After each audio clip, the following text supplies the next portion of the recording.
Good viewer, you are watching Exert Us. This is because Exert Us makes you feel good, makes you feel fulfilled. You are enjoying this. You will continue to watch Exert Us for a long time to come. You want to subscribe to Exert Us, and you will. You will like and subscribe and share. You will tell your friends. Tell your friends about Exert Us.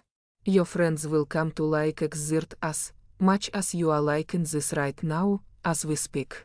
Thank you for subscribing to Exert Us. See, that was easy.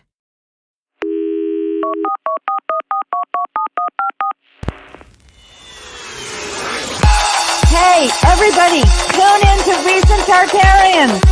Recent Tartarians. Recent Tartarians.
Tartarian. Recent Tartarian.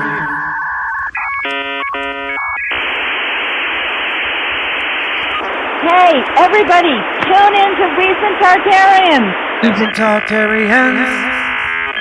Recent Tartarians.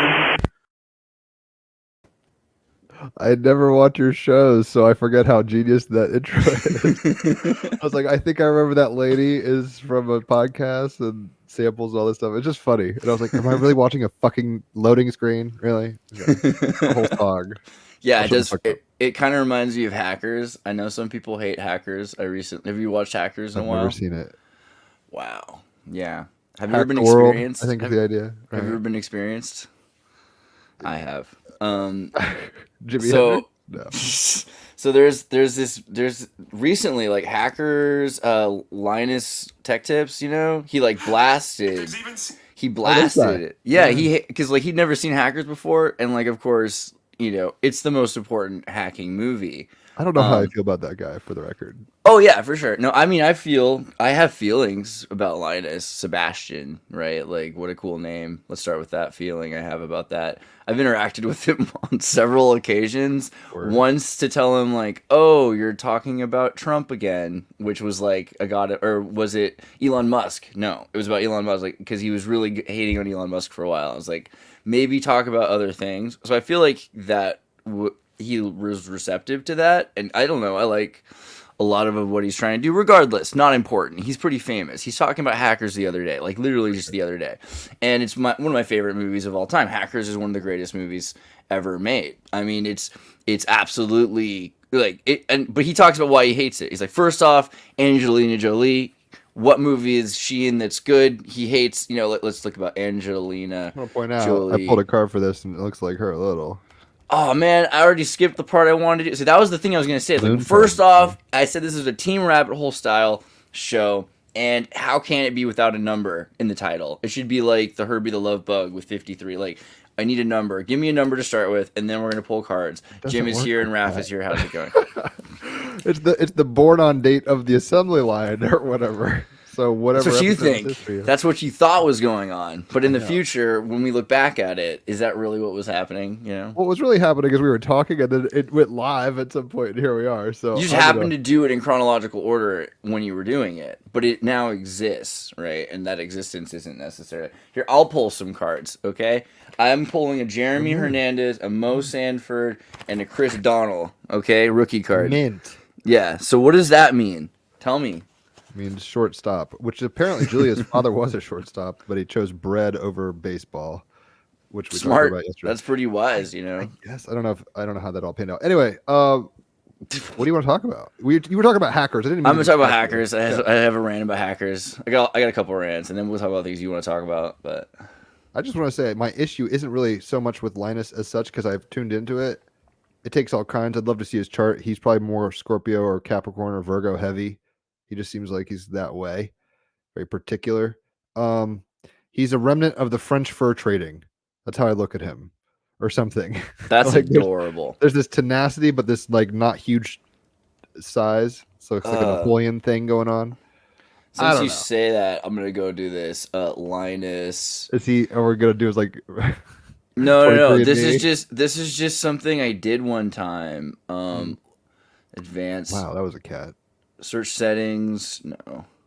Advanced settings, no. This is so much harder to use. Okay, I envy your fluidity on tech. I guess you are an Aquarius moon. What? Okay, well, it's not as easy as I thought it would be. So don't be too find impressed. Your interaction. Yeah, well, it's not that interaction I'm looking for. Actually, I'm looking for something I created at one point. Yeah.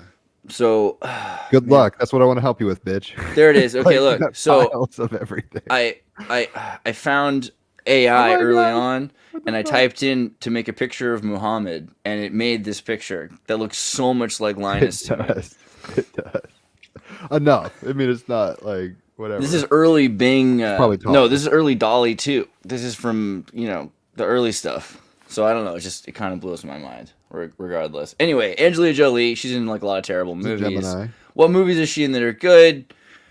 Hackers. Very few. Hackers. Hackers is the answer to that. Hackers is an incredible movie. And Linus Sebastian goes as far even to say, he's like, gee.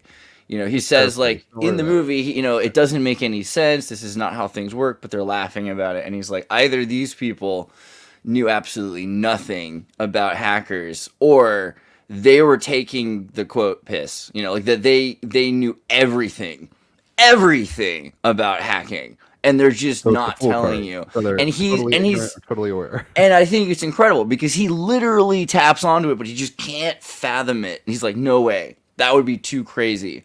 But they even kind of have that conversation. Like, of course, they must have, because everything they say in that movie, they know everything about hacking. They made it into a complete metaphor they not only do they know everything about hacking, they also know everything about everybody, and they know what people don't know.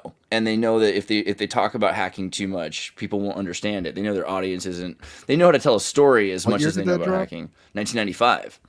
Okay. So it's like Ninja Turtles, or like they're racing through the motherboard, and there are, like, they don't understand, like, there really are. There were these niche BBS board community clubs. This is about New York City, right? So this is a specific hacker clubs. But if you compare it, that's the New York City equivalent to these homebrew Silicon Valley communities that did exist, which were slightly cooler than people give them credit. Now, most of the time they weren't on roller skates or anything like that, but people on roller skates existed. That was a cool idea that was emerging. People were like, wow, the entire world's paved, right? So it's a metaphor for, like, the new mode of travel.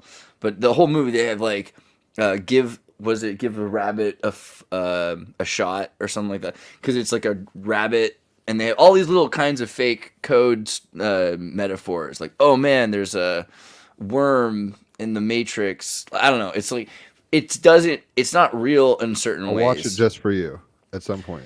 The most it's important very pre-Matrix shit, clearly. Yeah. I mean, in post Timothy Leary VR kind of mode. Oh, it absolutely, whatever. and it has Penn and Teller as as the security guards, and the dude from Short Circuit is like Mr. the Plague, right? So in this movie, you've got can you find? No, I'll type it back here. The bad guy. Oh, yeah. It's like There's Alan Abadessa, green. Yeah, and look right next to him. There's freaking Penn Gillette right there, as the dude. He's like, all right, Mr. the Plague, we have a hacker inside of the network looking for the garbage file. Oh no, just Cordian magic going on in the early '90s is absurd. It's like Tim and Eric, but like everybody was making full blown productions like this, or Mario Brothers the movie, or whatever. It's like there was a pocket where Waterworld, like weird acrylic shit was going on, and it wasn't panning out, but it was still necessary. I feel like it was panning out. I love this. I think this is the Waterworld. height of film. Really, is when they were able to do this, and so. With hackers, they're hacking the school pool so that it rains through the roof, and they're turning on the lights in the building, so they're controlling infrastructure. These are all things that have emerged later, right? Like if you look in now, like hacker takes over sign, you'll hear about like scrambled like no, that's not the right one, but like. So is the movie highway. a meme? That's what the guy Linus was tripping on. He's like, it's either a meme or it's a meme that preceded the genre. It's a precedent meme, and so it's instigating. And like you said, hack the planet. I've heard that. Hack the planet, because that's really what it's saying. It's anything can be hacked. You can hack a flower, you can hack a whistle, you can hack a box of cereal. Like you don't understand. You can hack a piece of paper into a plane, hack the freaking planet. It's so important. And if we didn't have hackers, we might not have Inception, is what you're saying? If we didn't have hackers, so hacking is part of transhumanism. It's a bigger deal. Like if you didn't have hackers, you wouldn't have tools. If you didn't have hackers, you wouldn't have a hammer. You wouldn't have anything. And yeah, I think that fallen angels. No, just to be able to change anything at all, like to modify, to turn a piece of paper into a paper airplane, is a hack. That's a crazy amount of power that humanity has. So you have to hack the planet. You have to like to divert water to change things, hack the planet. That's I think what it's really all about. And you'll see that the whole world at this point is run by hackers who are going to destroy the world. Like they're going to because they've got Contemporarily speaking. in this movie, Okay. there's boats that are run without pilots because they're run on Unix systems. This is all true, by the way. If you look into like this SEO Unix, the reason why it's really difficult to upgrade the Navy boats is because they run on these really old Unix architecture systems designed in Santa Cruz called Santa Cruz Operations Unix.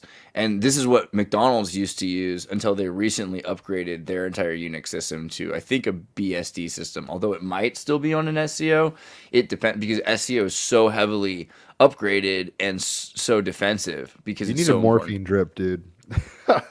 It's like how do you process this much? You're gonna burn it all out. This is like I have a friend of mine I know actually his job still and he's like 80 is to continually backport new tech into SEO Unix because there's so much open source new technology, but like trying to keep this stuff working because it's too expensive to imagine fully upgrading a new boat like to a boat, right? Like it's old systems, so you keep that system working. So hacking is equivalent to patching now. Yeah, so in the show, like you've got boats that like are techno-Gaianist. Like they just automatically follow the currents. They're bringing the packages like back and forth on like this path, and they can easily be capsized if the system is broken. Right? That's what's going on essentially. Have you ever seen Sword Art Online? I mean, you see so much damn shit that I think we're like ships in the night with a lot of the culture, but we could cross pollinate, so it's fun. Anyway, somehow I miss some of the anime, even though I have seen Sword Art Online. Like I've seen some of it. You know, I haven't fucked with Japan culture in a minute because I'm into Warhammer 40K now. But Right. when I was doing Japanese during COVID, after Australia, when I thought I was Dude, gonna you should be going careful doing so much Japanese, bro. Like make sure you always have a friend present. Right. It's an interesting concept. Basically, it's a bunch of people who put on VR. Terrorists has hacked the system, ironically, and it's like you can't leave this or else you'll die in the real world. You have to like progress in the game, really, and if you beat me, you live. So it's whole lot of things, but they have, I guess the servers or something's on like floating devices. I mean, I guess the only reason I'm asking if you saw it was because you were saying that there were ships being delegated by Linux and stuff, and I'm just like, I think I just saw like a video or a clip somewhere where it's like AI can basically be put onto a flotilla that's self-cooling and all this shit. Do you know what I'm talking about at all, or is this just sounding totally Greek? No, I think I recall. Like basically, Don't worry about Sword Art Online. It just had it's like the Matrix for kids, like and sword play or whatever. I mean, I wish I could find the scene from Hacker. There's a scene from Hackers, right? What's up with his outfit? It looks we'll like get your there. goddamn I know, right? like your your code. Yeah, that's a pseudo Dionysius of Arapagadite, Gesundheit. In Hackers, I just wanted to say this because like it's on my mind. Like in As Hackers, far as there's a Butch scene. haircuts go, that's actually a cute haircut on her. Yeah, no, honestly, it's the best Angelina Jolie You're movie gonna she do ever a made. fairy. Yeah. What's the movie called? Rosemary's Baby. Look, it's like a thick pixie haircut. or whatever. Fundamentally a perfect movie in just so many ways. But anyway, like the point is, at some point there's a scene which I remember as a kid thinking, this is almost gibberish. I was like 6 to 10, I forget, like, but I remember seeing this one scene where they're talking about technology, and just thinking like, this is not It's just correct. jargon?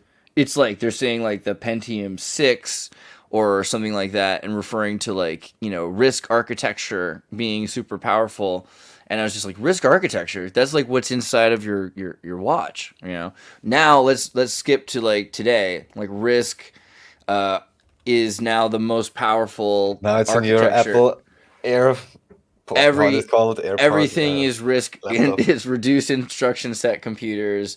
Everything that they say in that scene, that pseudo jargon scene, is literally contemporaneously true today. And people used to think it was like complete gibberish and jargon. And so I think that's kind of like one of the Finnegan's interesting. Wake does.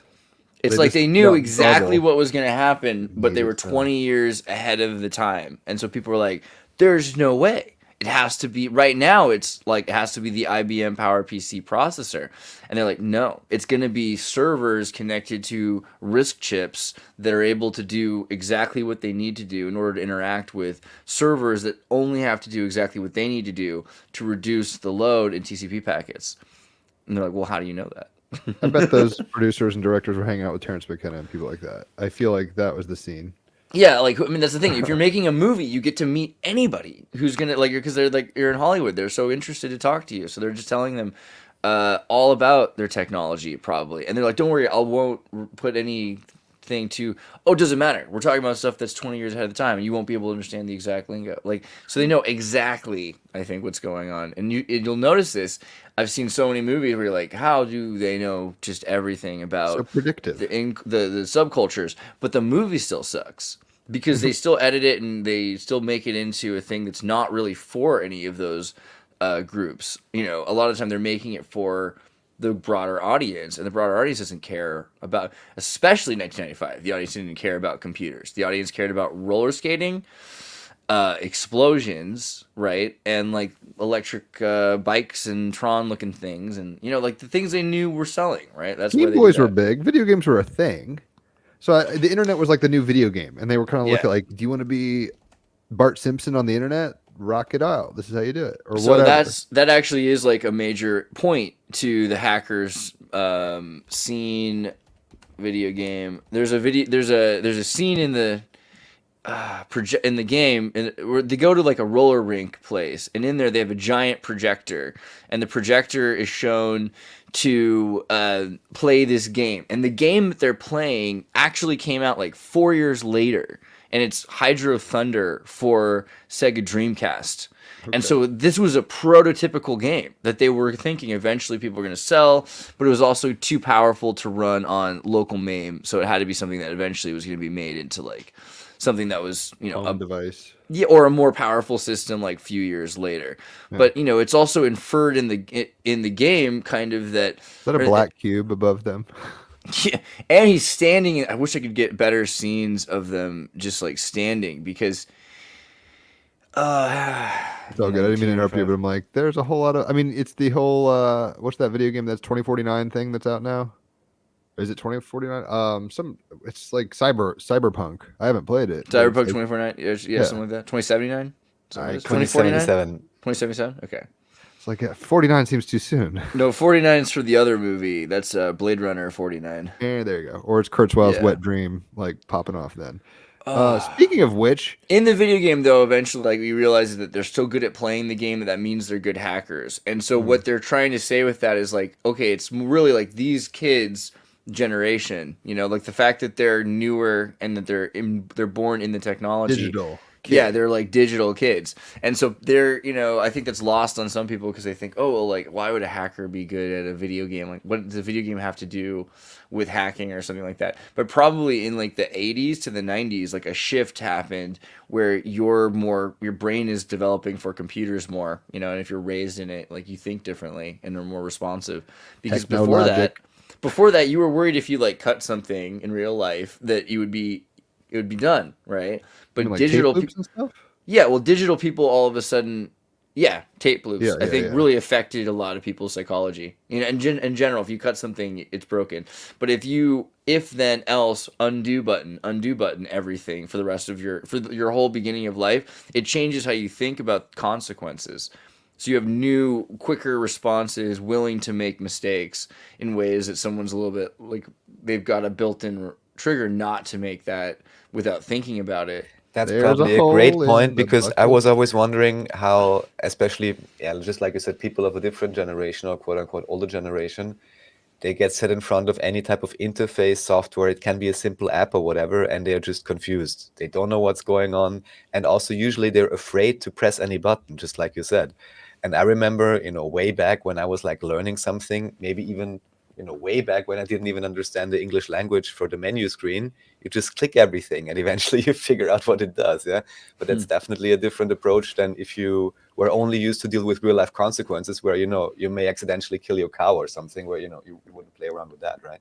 Yeah. So Or like, yeah, you're cutting film for sure. Like it's like artists, especially like if you're creative a lot, like a creative person has to be very careful with the pair of scissors, I feel like. And so if you're spending your whole life as that kind of a creative person, you're measuring, you're doing drafting or rulers and things like that to go to these are the kinds of people that become computer engineers. So it's just a really different experience to be able to make mistakes. If you're that kind of person, you're even less likely, right?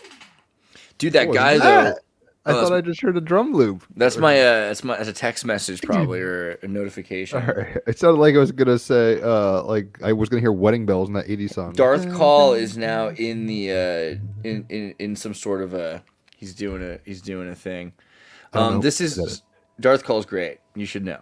Pseudo Dionysius, the Arapagite. Yeah, Arapagite. Do you right? Arapagite. You got it. Yeah. Pseudo Dionysius, the Arapagite. Super cool dude. Had this really cool jacket, like you were looking at earlier, that you thought was super fly. Several people noticed it. Clearly, like it became kind of a fashion statement. It's a QR code. Dude, it's pretty based, right? Yeah, I felt like it was hard not to notice that. I like his the aesthetic of his face and hair. I mean, the clothes is fine. That's so loud and ratchet and just like atypical for the genre. But up top is that could be a font or something. It's so together. Shit. I was gonna say something earlier, but you were both riffing, and I forgot what it is now. I guess. Oh, well, you were talking about the digital to analog kind of switch where. I just saw in my memories or whatever, maybe a couple years ago, a meme. I forget what the quote I put was, but it was basically like, when your grandparents figure out how to use the HDMI cord or something like that, you're like, it's from Jurassic Park. It's like, God damn it, you did it, you genius, or whatever the scene is from the movie, and it's so scary because it's almost how would I put it? It's almost techno oligarchianism or something like that, where it's like we just don't see certain people at the certain speeds. They're human beings in the image of God. Like they begat us. We're only here because of them, and it's a lot like actually Children of Man, if you've seen that movie, where the kid is just sitting there ripping on some like 8D Tetris thing and not even a part of the conversation. It's so weird what technology is doing to us, and yet it's unavoidable. All that stuff. What's up, Anyway, VDC? What's up, VDC? You want to shout out your peeps? Well, people pushing the members only and becoming members. There's like obligations. There's dotted lines. Cool. God damn it! The attention needs to be given. Moon card. You guys are mooning the world. So pull a card, like a real card. The moon card's about facing your fears, though, and just whatever, all this kind of stuff. I'm in a weird headspace. When we were in the green room, I was trying to get into the brass and tacks because you're goddamn creative. Everybody knows that who's watching this, obviously. And I feel like I don't even know. I don't know how to explain it. Do you want to show the moon card? Wait, pull up the moon. Is that your? It doesn't matter. It's whatever. That's some Winona Ryder fucking hackers looking shit. What? We don't have to talk about it particularly, but what is the moon card? Well, what's the moon card? It is the unconscious, right? And in a way, that's kind of what I was trying to talk about in the thing, where it's like, okay, the moon is I perceive the truth through the inner veil and its reflection. The dark reflects and distorts. Facing your fears, embracing uncertainty, and paying attention to what your dreams say. And that's kind of one of my bigger hangups where I'm like, dude, back in 2020, well, like I was saying in the green room, when you and Raphael weren't really acquainted yet, you were like, let's go to Japan and make a zombie film. Like, that's the kind of energy that I was feeling. It's not so possible now and stuff, but like, there's creative things to do. And I guess doing this kind of stuff is creative. We can still do that. I was just literally talking to our buddy in Japan, like, I think yesterday or the day before yesterday about that. He was like, oh man, remember when we were going to do that? We're going to make a movie about how like a virus shut down the world and then the world shut down. So yeah, we should probably still do that. Because you're scrying on the collective unconscious and maybe predicting things. No, but now it's already happened, so it's time to make the movie. It's passe, or just at least make it like a 10-minute little, whatever. That wasn't the main point. The main point, I guess, I was getting at is we got to hang out in IRL. Like, this is cool. I don't mind this. TeamRabbitHole, all this kind of stuff is like digital kind of communalism. But then there's other things to do too, so that things can expand. You've been doing great. So, and I don't even pay attention to what you're up to. Horribly, I know. I'm a bad friend. But we're not really even IRL friends yet, Brad. We haven't were met. gonna You talk guys have about met. Phil Lawler. That was a thing because you Oh, like you like we both. Swerve? One thing we both no, but we both because the thing we both had in common was that you grew up liking Adventures in Odyssey. Liking is an understatement. On yeah. like 8-hour road trips, my mom would be like, "Shut up in the back of the car," and I just lay down and disassociate to fucking Connie and Eugene and everything. Dude, that shit was yeah. ratchet. Yeah, I mean, I listened to that like for every day for years, and so Seasons. I did that interview with Phil Lawler, and it's been a He few looks years. like he was a part of that. Okay. Doesn't he? And he does as he gets older look more and more like John Avery Whitaker, the main Yes. old man character He just from channeled the show. himself. But he's written some books since like we did the interview, and we've talked a bunch because like we're friends on Facebook for years before this interview because I've always been a huge fan of the show. But Phil Lawler Is he a book. podcaster? Or I guess he's fucking No. in broadcasting. I was Yeah, like, he's how in does he have that mic? He's in broadcasting, of Yeah, course. I get it now. Yeah. Like, he's got a real situation here. I'm holding my mic. Even Lawler's got a fucking stand. He wrote a book I recommend. I've recommended a couple of times, Young Wit and the Trader's Treasure, and he's done a couple of these kind of like stories of like how he meets the Blackguard, Louis Blackguard, the bad guy who, because like John Avery Whitaker's a freaking CIA hacker who is retired to have an ice cream shop with a Matrix simulator that he's built that's secretly in the building, and the big part of the show is corporations trying to steal his VR tech. And it's been that way since the 80s. That's what this is about. Line. That's freaking what it's about, bro. Like, think about it, because he goes. The I don't know. Imagination Station. Yeah. Imagination Station is literally this thing that he's invented. Artist. And he's got applesauce is this password, that is protected that Eugene has to keep from Connie, like the applesauce, because applesauce password has to do with Adam and Eve, and it's the secret password. And Connie gets into the thing, but then it's being used for all sorts of weird things, like Eugene experiences death, and he sees what it would be. Everyone experiences death, and they're all Christian, and they see how great it would be, except for Eugene, because he's not a Christian yet. So he just sees like infinite nothingness in the most like Tesseract void. the most nihilist sense. And you're like, oh wow, like whoever wrote this understood things way better. It wasn't like Mormon spooky hell, like with like crazy like pitchforks. It was like real absolute like disconnect from everythingness and from Christ consciousness and the new sphere. So really deep, I think. And then you find out like there's the search for John Avery Whitaker, right? Because then his son Jason. I remember this. He went disappearing, and they Jason, remember how I do is nothing great. I swear to God. Yeah.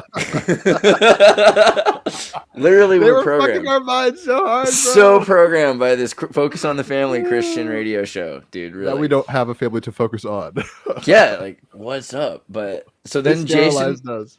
Jason is the son of this guy who's got the ice cream shop, and he goes looking for him and finds that he's missing because he's found the Qumran document, which will like disturb Egypt, Israel, Christianity, Jewish, Islam, every religion in the world would be disturbed by finding the Qumran document. So you have all these people trying to kill this guy, and he's got all these people working with him in the State Department and all these different things, and he's been a spy over the years. You've known that. Mission Impossible level shit. And Jason's a spy, because you know that Jason's a spy, and his girlfriend Natasha that he was going to marry, who was an atheist, was a spy. So they're both spies in the State Department. So the whole show is about freaking spies that live in a small town USA, and they run this little ice cream shop, and they're just trying to help the community out, right? That's what it's about. Say it like that. This just shows how retarded I can be. I was just like, I would listen to it and just love the theme song, see what they're doing. It's a great theme song. Yeah, all of it. Do you know that the lady who's the narrator did the Barbie commercials? Hi, this is Chris. Welcome to Adventures in Odyssey. That lady, I know I did it more like Mickey Mouse, but she's yeah, but she was the voice of like the Barbie commercials in the 80s. So it was like they knew like we need something that's gonna hook kids, and all those voices. McGee and Me also is a great show. I do love Garbage McGee. in, garbage out. That was a bit more. There was a great show that was about like Christian kids that had their own private radio station, and they tapped into like thieves they thought were aliens, and they had like an underground base. I forget. There's a bunch of these weird Christian shows that existed in the 80s and then early 90s. But yeah, Adventures in Odyssey was weird because definitely was about secret agents and I That feel was like so that much was more the play. stress than I remember, and I'm almost like I don't have the time or energy to go re-listen to all that shit because I just fuck that. But I got too much Warhammer 40K to read. Yeah, dude. But yeah, I mean, Priorities. it is interesting because like there's something being revealed. I feel like in Adventures in Odyssey because like they picked an audience they feel like it's safe to reveal it to. And I think they do that a lot. Like they're like, oh, sweet, we have like a limited demographic. That's great. We know So like the this is. cousins of the producers of Hackers went to Colorado Springs, and they're like, you know what? I still go to church. Technically, I need a job. And they're like, okay, here you go. Yeah, So I like it. I think it's a little like the same thing with like VeggieTales, right? VeggieTales had like a weird producer named Mr. X. It was like an anonymous producer who came in and gave him a bunch of money. how have we not geeked out about like Christian fundamentalist entertainment of the '90s yet?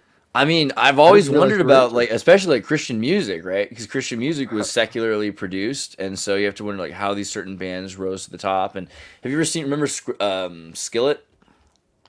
Best kept secret of my generation. No, Oh, dude. was So it when I like a was punk band or It something like was that. yeah, it was a If Christian it was band. ska. It was a Christian band that was kind of like the Matrix. It was like you're the best kept secret of my generation, and I wear Like latex. it And can't be too tight, or else it's really S and M's. dude, Yeah, this is totally this is a uh Christian band from Tennessee. And I think they've Garth Brooks' alter ego. yeah, and they've changed a lot. Christian. Like I think they're more mainstream now. I don't know, but then there was this one song they did. I remember when I woke up September 11th, 2001 in the morning. They and look like they're fucking in the movies Hackers. yeah, and I Like was the a big color fan. scheme, the hair, everything. That was the way we all want. I wanted to be that way. I loved hackers. So I woke up. It was like it's been confirmed that the aliens have landed. I was like, what? And then it was this video, and it was like, The look in the Pisces background. This got the Pisces and the Ohm symbol behind him on this tower. This is Christian. This is Christian, and then you got they're his saying- eye. Look at his Yeah. eye in one of the videos, and his mouth.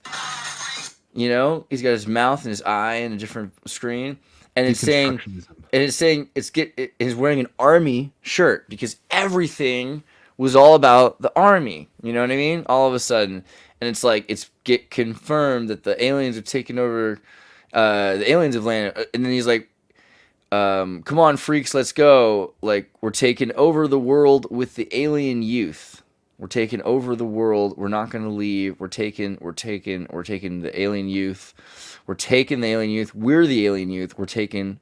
Over the world with the alien youth. We're the alien youth. I mean, it's just like, I bruh, don't see how in any way that's Christ centered. bruh, right? Yeah, it was just like, what even happened? So They went to a powerful. rave one weekend and they had this song and this idea. They expressed it. They made it happen. Maybe, or it's just because like at the same time you had POD and you had all these bands that were later. just That was they like were 99.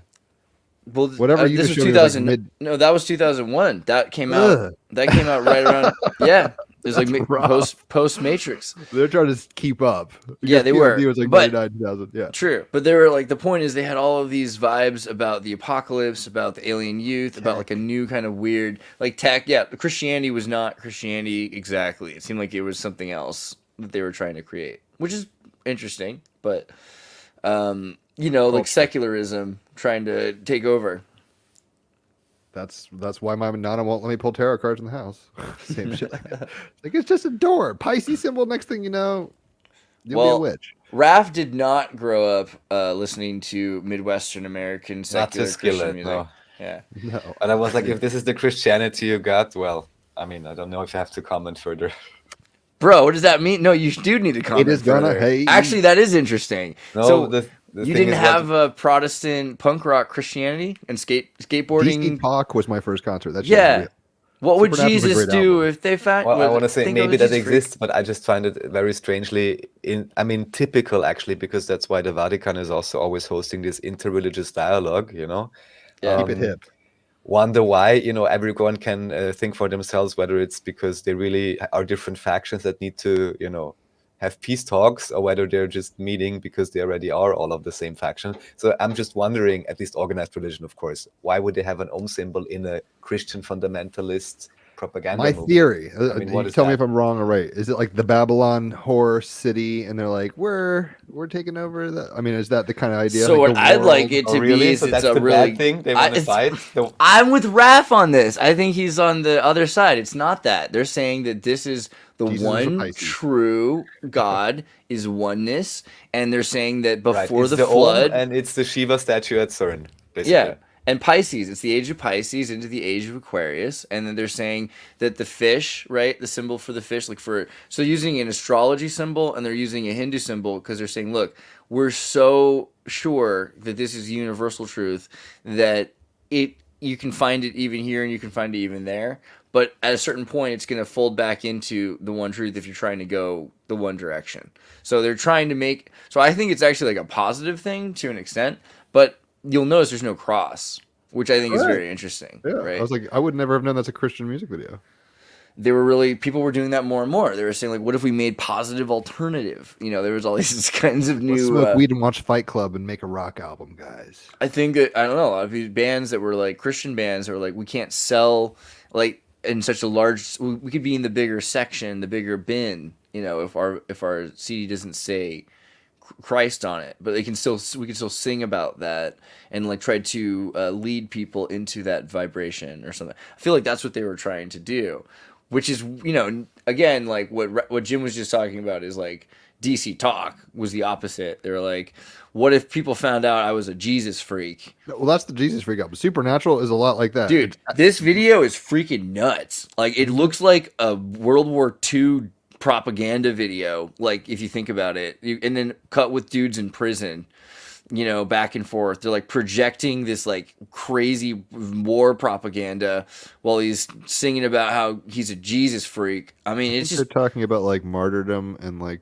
Oh, yeah. extreme stuff. totally. They're like, I'm ready to like. If you put him on the cross, you better put me up next. I get it. I felt it. I got it. But look at this German. Like this was nuts. This was out of control that they did this. I don't It's know. like a Tool music video. Yeah, they were pretty hardcore about their whole like, I want to die for Jesus. I think, and that was a different vibe. I think that was existing, and they were worried about it because in the Midwest, Baptists and Pentecostals, that there was an angry Christian vibe that emerged. We still have it. You still see it, like Westboro Baptist and These things gotta play out, man. Westboro Baptist. God You see the hates documentary flags. about the unclean raven. Where they make money off. Yeah, I learned about how how they do it. Like they make money off people like suing people back. A lot of them are lawyers, so they like sue people that like attack them. So they punch, and then when you defend yourself, they're like, "You punched me, I'm suing you." Yeah, they don't necessarily punch though. I think they No, get a way metaphor. of doing. They have a way. Yeah, they have a way of attacking that's legal. So Standing maybe outside something not exactly flattering, but I'm wondering to what extent I mean, aside from the fact that, at least according to Douglas Dietrich, at least in the 70s or with Aquino, the actual religion of the military was Aquino's religion. But to what extent, because I believe I even once read a book about it, to what degree evangelical Christianity, however you would call it, is associated to getting people to sign up for wars. Because I guess that's where it gets really interesting, no? Because you said the one guy had the army shirt, and at least there are books by, I don't know, liberal professors or something that are saying like, oh, they combine this apocalyptic something with people wanting to go to Iraq or something along those lines. Yeah, I don't Youth know. of the Nation music video from POD, I believe, also did that, didn't it? I Did don't it know. have the army shirt? I think. Let me see. Is it not this one? Yeah, there it is. U.S. Army. See, he's got the U.S. Army shirt. Every video, I felt like at that time, Army was people were in camo. You'll notice it in early 2001 is just like crazy amounts of Post military. 9/11, possibly. Is it? No, this was I think this is right before 9/11 is the point. I mean, A how lot- realistic is it that this is not just pure sponsored product placement? It yeah, probably it- is. It is. But it also is. the culture itself, like who's going to be the people pro militarism generally is going to be right leaning conservatives or whatever like that. It just was is what it is. everybody, man. Like it was all the commercials. It was a very in America. Could you see anything that was against the war at all? Like I don't remember, except for like a few actors that spoke out, and even then, it was actors that were for it back then. You had Ron like, Paul, I feel was, and I thought he was a dick at the time. I was like, "Shut the fuck in up!" Ron Paul." 2001. You remember hearing Ron Paul in 2001? That's cool. I mean, I vaguely remember, but yeah, for the most part, 2001 was filled with media that was promoting Freedom fries. Freedom. And maybe- the first thing I remember was like when September 11th happened, and I heard they said why, and then George Bush said, well, because they hate us for our freedom. And then they're like, let's cut to a commercial break, and the commercial was this belly button that was opening its mouth and singing in the middle of a pair of pants in halter top and walking down the street, and the belly button's like, I'm coming out, I want the world to remember know. And yeah, you remember that, and that was when I knew. I was like, this is how they're going to angle it. They're going to angle it that they hate us for our freedom because we have halter tops and cute belly buttons, and that we're just happy and singing all the time. And we're going to make it, and that literally became the angle, was that they hate us for our freedom, right? Like right over that belly button. No? You don't think so? So- I do. No, I hear you. Yeah, I was like, Julia would like that commercial probably. She's all about like halter top kind of. I've seen worse commercials. Like 10 years earlier, there's that British the commercial product? with the. What was the product? It was like jeans. Was it jeans? It had to be low riding jeans. That were, like, coming 2001 commercial coming singing out belly pants. button. Let's find He's a out hacker, right now. guys. Listen to his keywords. Levi's. Yeah, there. Yep, Levi's. I'm coming out, Levi's. And then it's a little black boy, and they're like, see, because they hate you for your freedom. That's what it is. I felt like it was a brilliant commercial, downwards pointed stars, everything else, and it just came out right when they needed it. And it's just McDonald's colors. I don't know. It's just all there, right? Real quick. It's just like boom, boom, boom. And 2001 was all about that. It was a strange time. But Raph, your church didn't have skateboard ramps. I rarely ever saw a church from inside, and the one time I did, because I went with the Boy Scouts, where I went for a few years, and sometimes I guess they also go to the church for some reason or something. They are somehow religious. And I was there, and the guy was like, oh, whatever, praying, blessing, or whatever, and then giving people this, how do you call it in English? This thing they give you? Eucharist?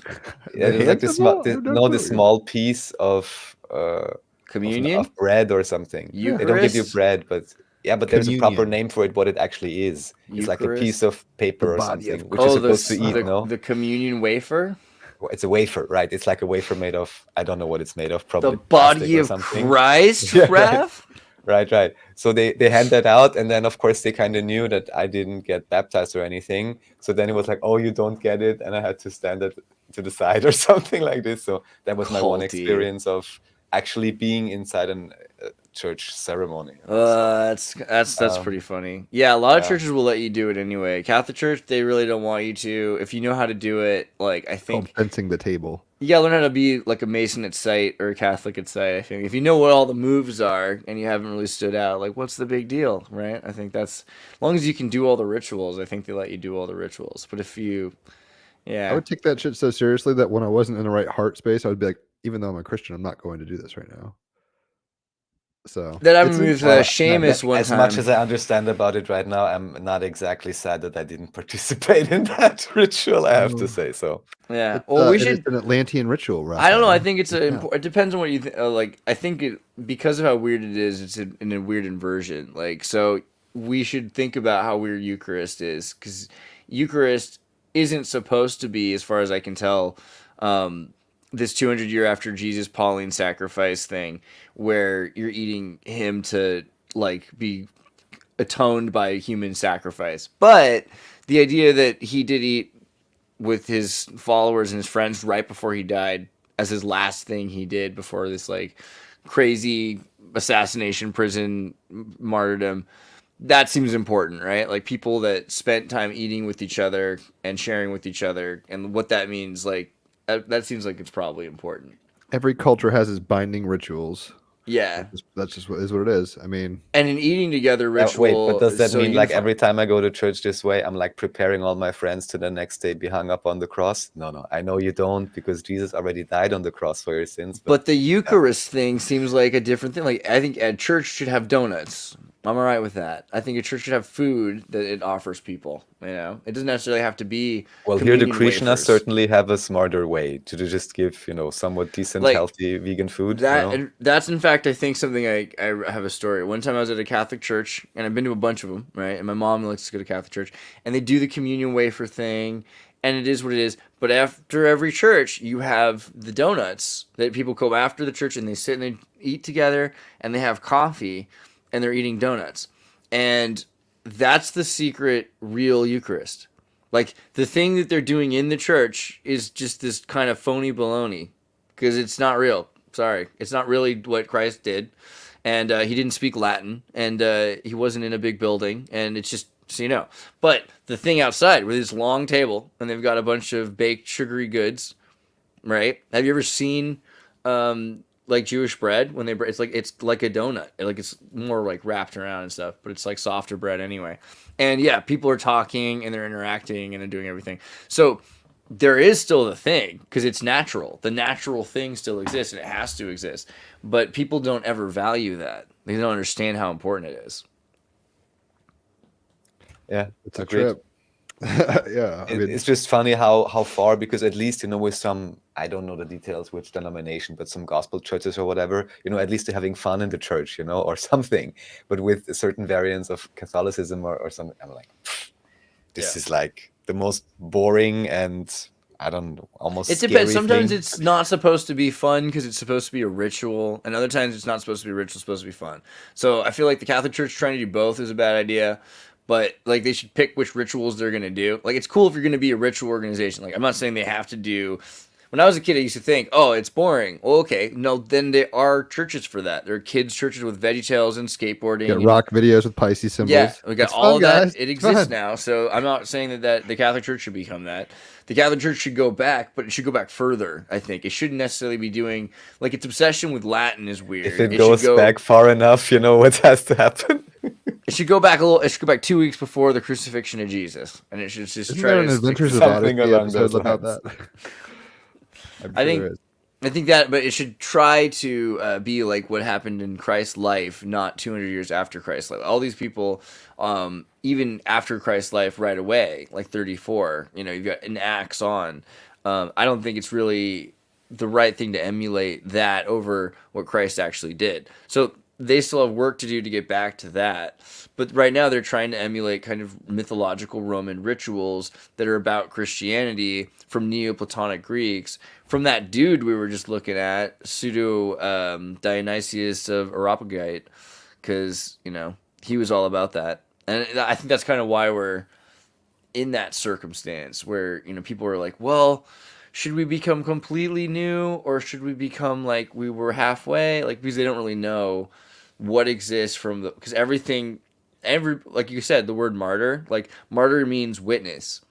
It doesn't mean murdered person. We just use it that way because all of the witnesses to Jesus were murdered, right? Like, why? Why were they all murdered? So that you know witnesses, you know?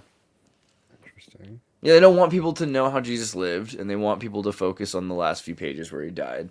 Because if you emulate something, you emulate death, like they can control that. I've been talking to my nana. I mean, I'm fairly agnostic at this point, so I'm just like not even going to defend anything.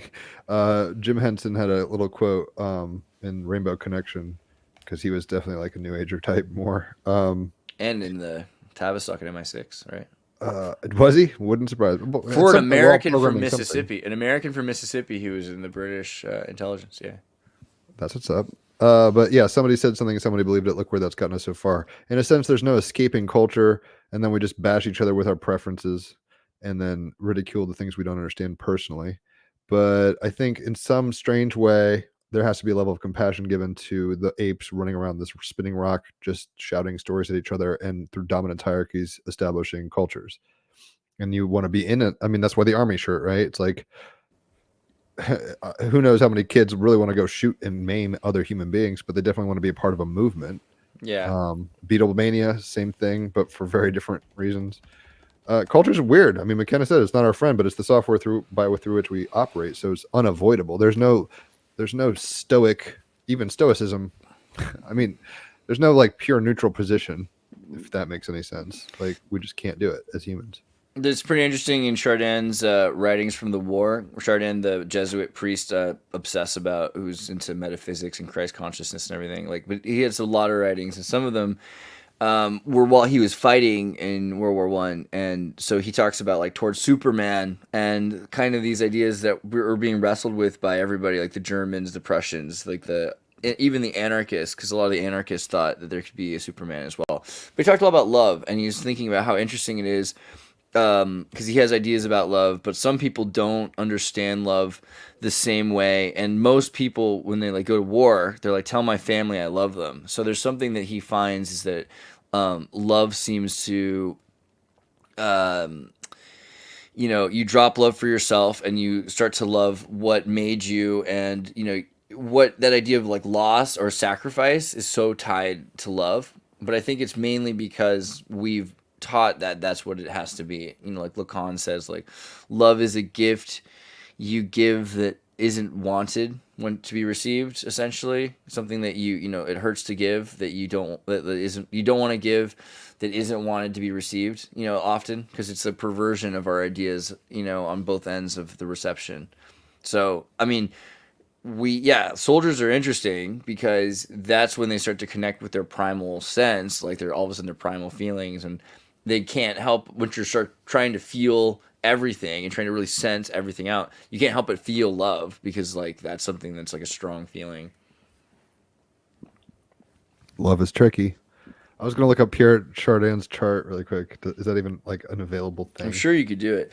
Jim Henson made the movie The Cube, and it's on YouTube. It's only an hour long. It's hyper important that you watch The Cube. There's another movie he did. It's like a short film about himself walking through time. The interesting thing about The Cube is it has Wendy Shaw, who we interviewed and is in that intro song from American Dad. Her father, Richard Shaw, as the man stuck in the cube.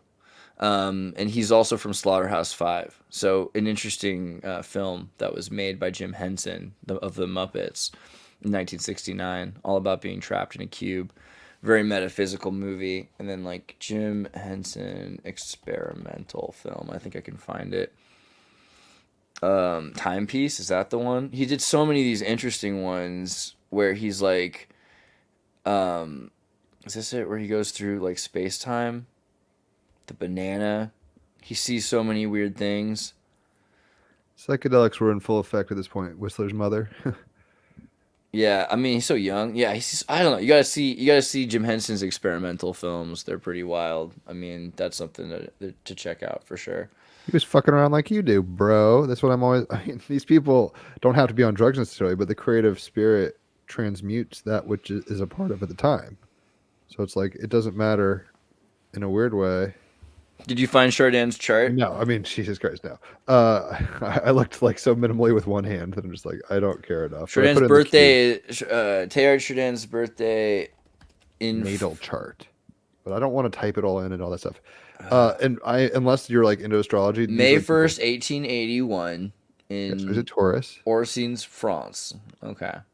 I mean, yeah, that makes sense. A Taurus because he went to the completion of the Omega Point. His obsession with the Omega Point. Oh. Physical, like spiritual, like the physical is spiritual. Brutal, bro. Because that could be bad too. Because that means he might like have just gotten straight ahead when he needed to go. He's like, oh, you missed it. Like keep going. You never know. That's interesting.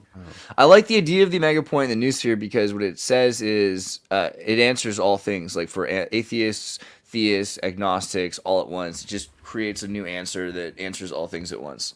So you've got this idea that everything happens inside of energy. Energy is existing already because it's eternal. But then all of a sudden there's a Big Bang, but that's already inside of energy, right? So energy is eternal. It's bigger than the Big Bang. It's somewhere in the middle here of energy.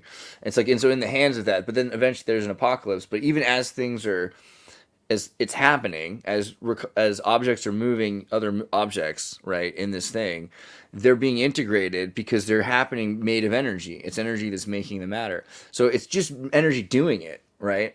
So as it's happening, it's already part of everything that's ever happened. So as future complexities become more complex, that means that at the beginning, before time, whatever was making it has already been made more complex. Same as it ever was. Same as it ever was. And so by the time it's at its most complex state, it's still no more complex than anything has ever been. And by the end of things, this thing is at ultimate complexity. But what that means is that it's learning.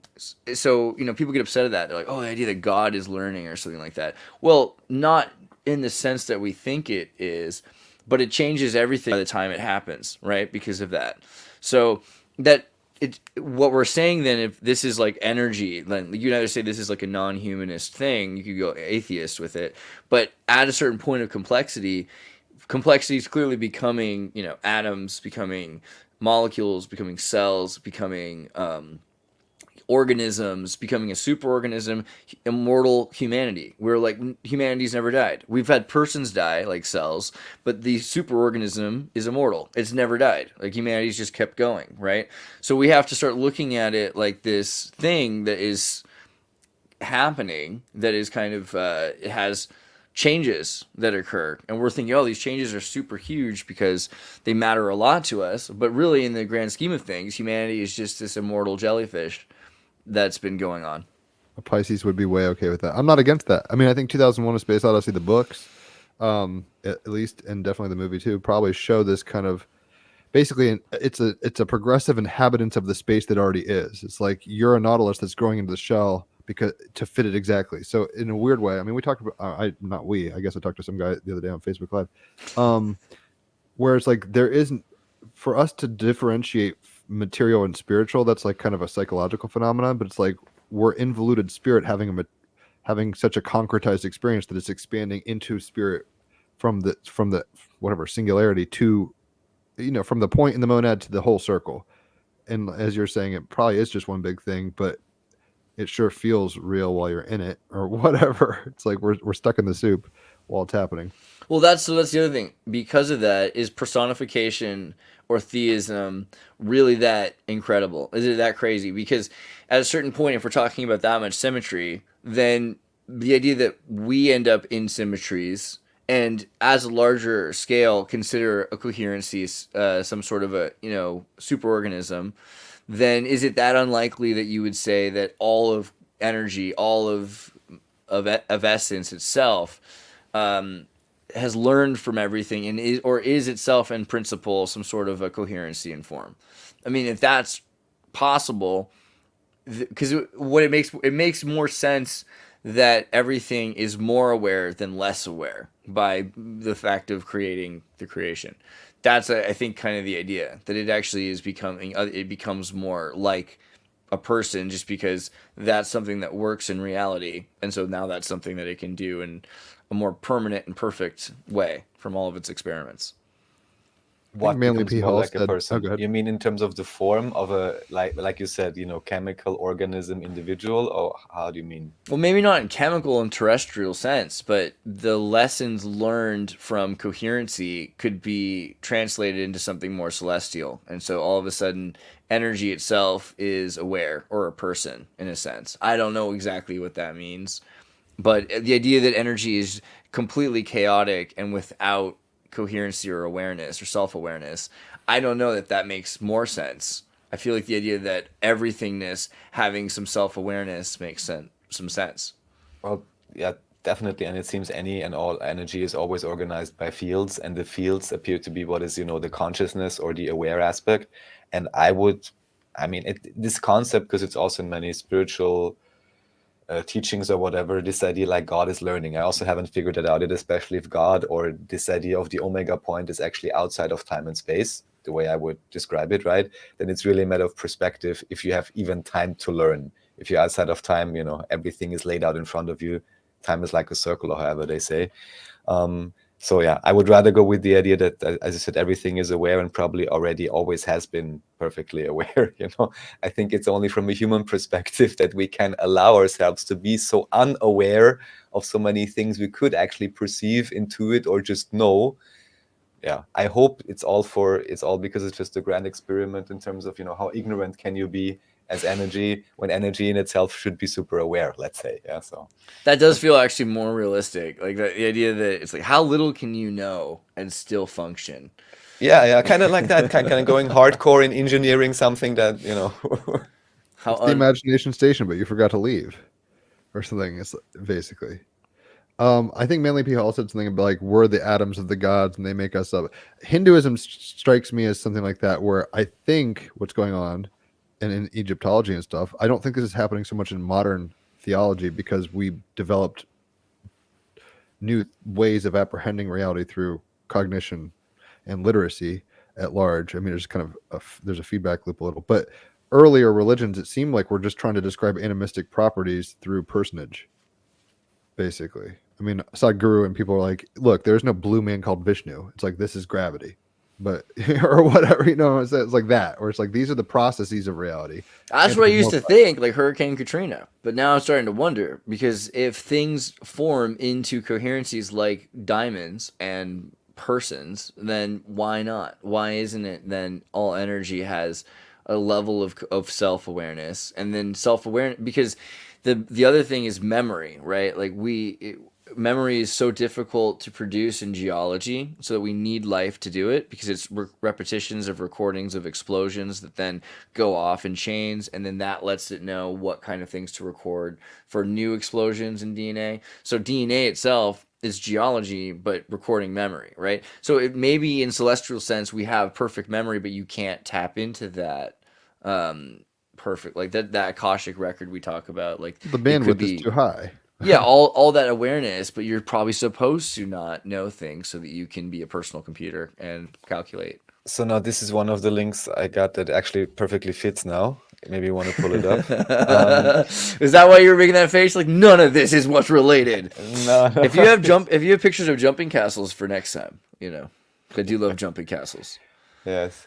So I wasn't aware of this. I think even Eddie from Synchronous on Facebook posted a meme or something regarding this. Sweet. I don't know how exact or true this is, but apparently I'm not a DNA scientist or whatever, but the arrangement of nucleic acid or something responds to like 10,656 or 10,565, which would be Yod He Vav He, which is, Jehovah, I don't even know how to say it, like the name of God in the Tetragrammaton. In the Tetragrammaton, exactly.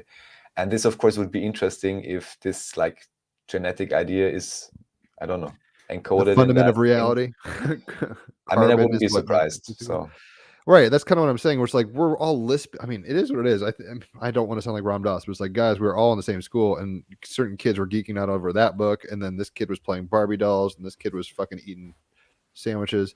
Like, we're all doing different stuff, but we're all in the same classroom. I like the idea that all of Israel knows this too. Anybody who took just to like they better act like they know. Hint to Hebrew.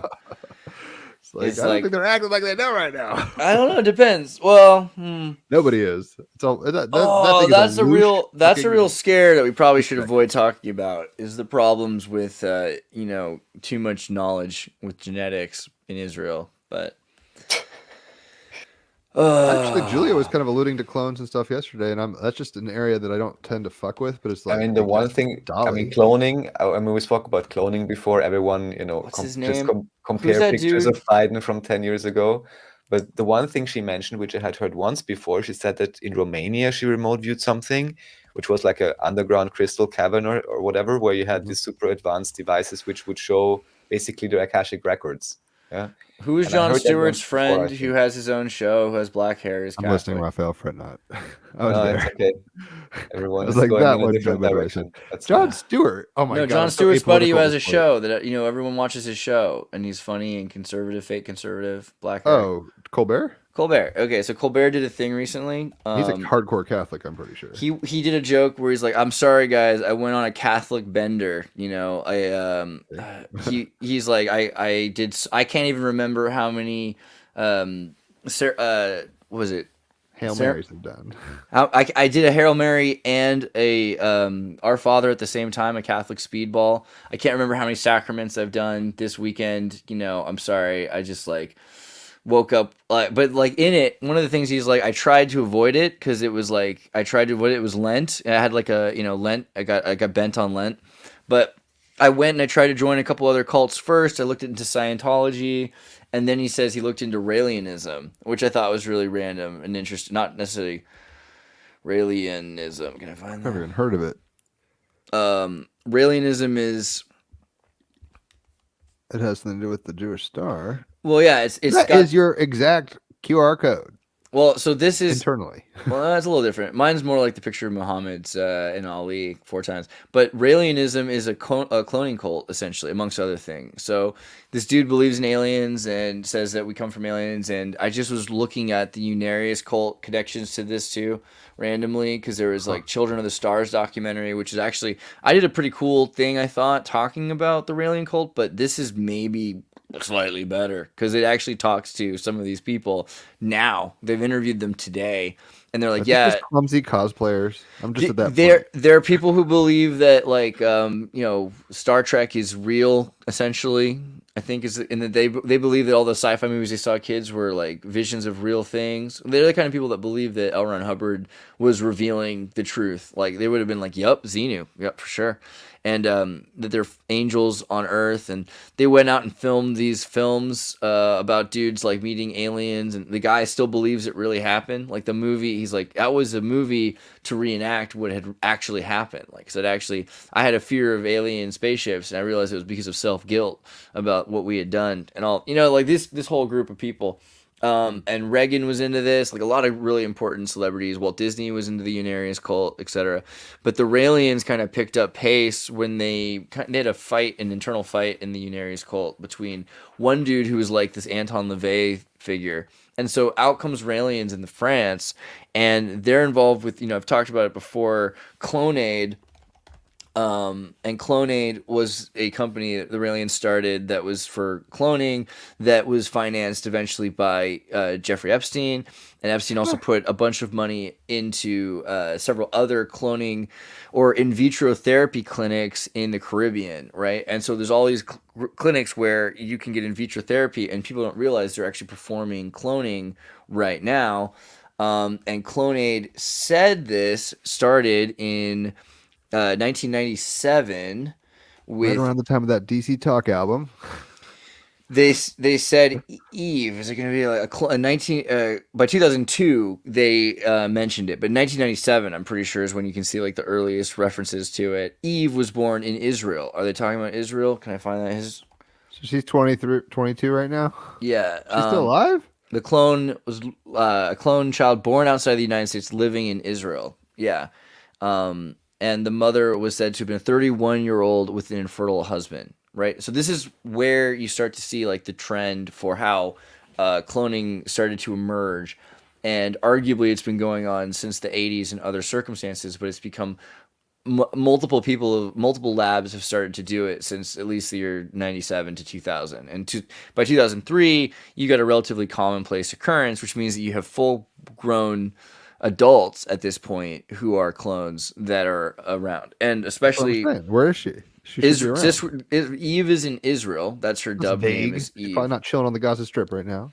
You never know. But similarly, also there, it's like Eve. No, the TV show Netflix, Carmen San Diego, which we brought up yesterday because apparently the Minnesota educational company made Carmen San Diego the video game and Oregon Trail.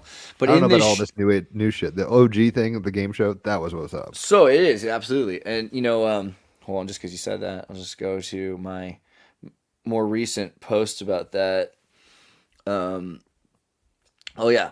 By the way, we do live in a society. That's great. Okay. We do live in a society. Yeah, and dude, Woodstock. I don't think Woodstock's alive. I think he just like remembers Woodstock. We can just clone him though. Super sad. But like Carmen San Diego in Oregon Trail. Congratulations, you found Carmen San Diego in Oregon Trail. Right. Well, I mean, trouble ahead, the woman in red. Yeah, you gotta be careful. My advice, son. But Carmen San Diego is from Argentina in the new show. She's from an island off the coast of Argentina. One of many foundling orphan clone super soldiers involved with an international clandestine diamond smuggling and stealing and human trafficking and etc. It's crazy show. Cannot believe this show exists. Super hardcore. Yeah, look at her triangle necklace and all this other stuff like that. But it's all about that in a sense. Like I think if you really go deep enough into the story, it's about the super soldier cloning program in the Raelians, which is pretty based. So that's what I was saying earlier. It feels like I could say this is astrological. Pluto was in Virgo for a long time, so it's transforming how people embody, and now it's in Scorpio. So we're like, let's conspire. What are all the conspiracies? Get to the bottom of the rabbit holes. I'm wondering if this sounds so obvious, but it's like people are creative and bored, and they come up with ideas and they perpetuate them as like LARPing, basically, and they take it fucking seriously. And I guess I don't know. It's weird because in a postmodern Wait, what? kind of- Like religion? Oh, sorry. yeah, that's what I'm saying. When he was showing, I mean, all of it. But here's the weird part because archetypes are real, so it's like the pageantry of archetype through meat suitery. I don't know. I guess I have just compassion on it all, where it's like I can't say it any other way than that. It's just like this is a funny little trip we're on, guys. We all take it so goddamn seriously. Are you doing Grand Theft Auto? We should do Grand Theft Auto. This is what Grand Theft Auto should be like. It'd be pretty compelling. It'd be a way better Grand Theft Auto. No, I want our looks gonna be sarongs and sport coats and maybe blazers. Look at that. I don't know how I feel about that. I mean, I'm not against it, but I'm not for it. Like, I'm just like, is that comfortable? How much breeze is going on? I think it's great for sure. A sarong at the beach, way better. And a track jacket. Can't ever Could you go wrong. particularly order the AI to give him these kind of clothes, or is it something the AI came up with? Oh no, I Like was the working on this. combination with the jacket and the Yeah, sarong. that's what I was trying to give. This is the extra uniform. We're trying to work on the He's extra flexing uniform. his creativity. He's a fashion Nice. designer in the making. Kanye, Yeah, watch out. this is a little short, I'll admit, but even More. that, I think if you're like going to BYU Maui or Hawaii, was it the Hawaii, BYU Hawaii? That's probably an okay outfit there. This is Santa Cruz. Look at that. Look at he's got the Santa Cruz jacket on right now. That's You guys have a Ferris wheel? we do. I've Not never I been to Santa don't. Cruz. I thought that Now, was in now LA. they do. Yeah, I we thought have that a was Ferris wheel. the Malibu Pier or whatever they call it. We got a Ferris wheel. We got a boardwalk. We got a roller coaster. We got all kinds of cool stuff. Yeah. That's gnarly. Actually, a band I like is going in the early spring, like February, to Santa Cruz. I Yeah. was like, I might be in your fucking neighborhood for many reasons, You Andreas. should come. Yeah, come Knock, knock. through the neighborhood and hang out. Would you go see a Disco Biscuits concert? Also, Spinoza's God. Hold on. Just like a song.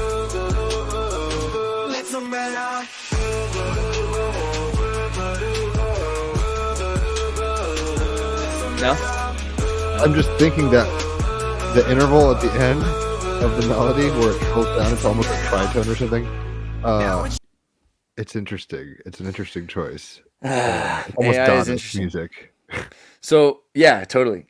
Spinoza's God, though. What do you think? Are you into Spinoza's God now? Because you've been saying you're agnostic and all this stuff. Like, what are you saying then? So, like, who's your God? Is your God Spinoza's God? That's what Elon Musk said. Is that what you're doing? Are you I'm Spinoza? somewhere between. It doesn't even matter in a way where I'm because I don't want to speak for Raphael, but I'm not a hardcore Darwinian or anything. But it feels like the Chardin angle feels right. Where I'm like, yeah, things are evolving over time. Why fight it? I mean, maybe there's other tracks playing in multi dimensions and they influence it, and who knows? But at the same time, I don't know. It's somewhere between like Buddhist Taoism without the label, where I'm just like, let's just try to be balanced, guys. Like we've got a good dog and a bad dog, and they both want very different things. I don't know. In a sense, it doesn't matter. I mean, I'm not an atheist, but I'm just like, I think I've played with these ideas about as far as I can. I want to embody things and not just theorize. There's the theoretical and the practical. It's like the practical is more important to me at this point, especially given the fact that people are willing to kill each other over their beliefs. It's just like, I'm not that hardcore about any belief. What about you, Raph? Oh, the question is, what is God? Yeah, do you believe in Spinoza's God or So- do you believe in like Vishnu? I mean, I didn't ever read anything original, and thank you for yesterday, I guess, showing that great documentary by Tyler Desjardins. What was it called again? The Spirit of Science or something? The Science of Spirit? Phenomenon of Spirit or something. Phenomenon of Spirit. I always generally like this idea, of course, Omega Point, everything, increasing in complexity. The only thing I didn't really get there is what was happening when he said, oh, suddenly some more higher order of complexity arrives. This is where it gets interesting, I guess, because there can be spontaneous evolution. I would like to understand more how it exactly works. And aside from Outside that, of time. exactly, yeah, probably, exactly. My basic understanding is everything is consciousness, and what many people then say, oh, simulation theory. I'm like, God or unity or oneness itself is the ultimate mainframe that within it then has space, let's say, and time, creates space and time for any and all possible experiences. And yeah, so for me, it's kind of, I don't see many things as dramatic And also, I would say that many religions even kind of point to this idea, ultimately all is one and so on. And if that is correct, then nothing within this world can really be lost, or can really be destroyed. Yeah. So that's my view.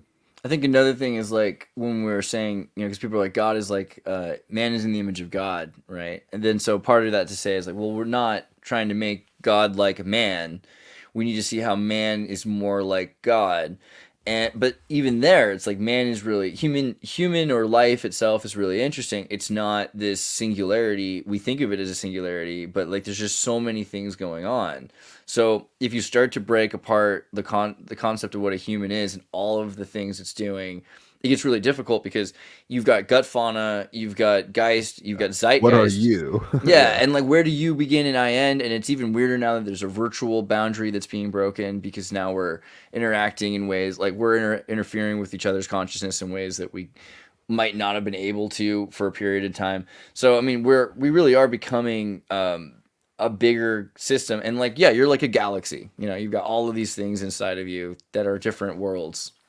It's funny that something you just said made me trigger this, and I don't know why, so don't ask me to follow the thread. But yesterday, Julia was talking about how I don't know if it was pyramids or the Vatican or something, there was like some goo, and she was under the impression it was a type of AI that basically when cultures get big enough, it infects them.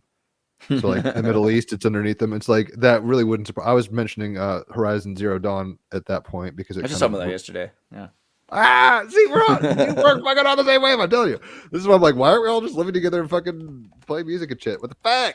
And you're like, I got things to do, and I'm like, well, I don't.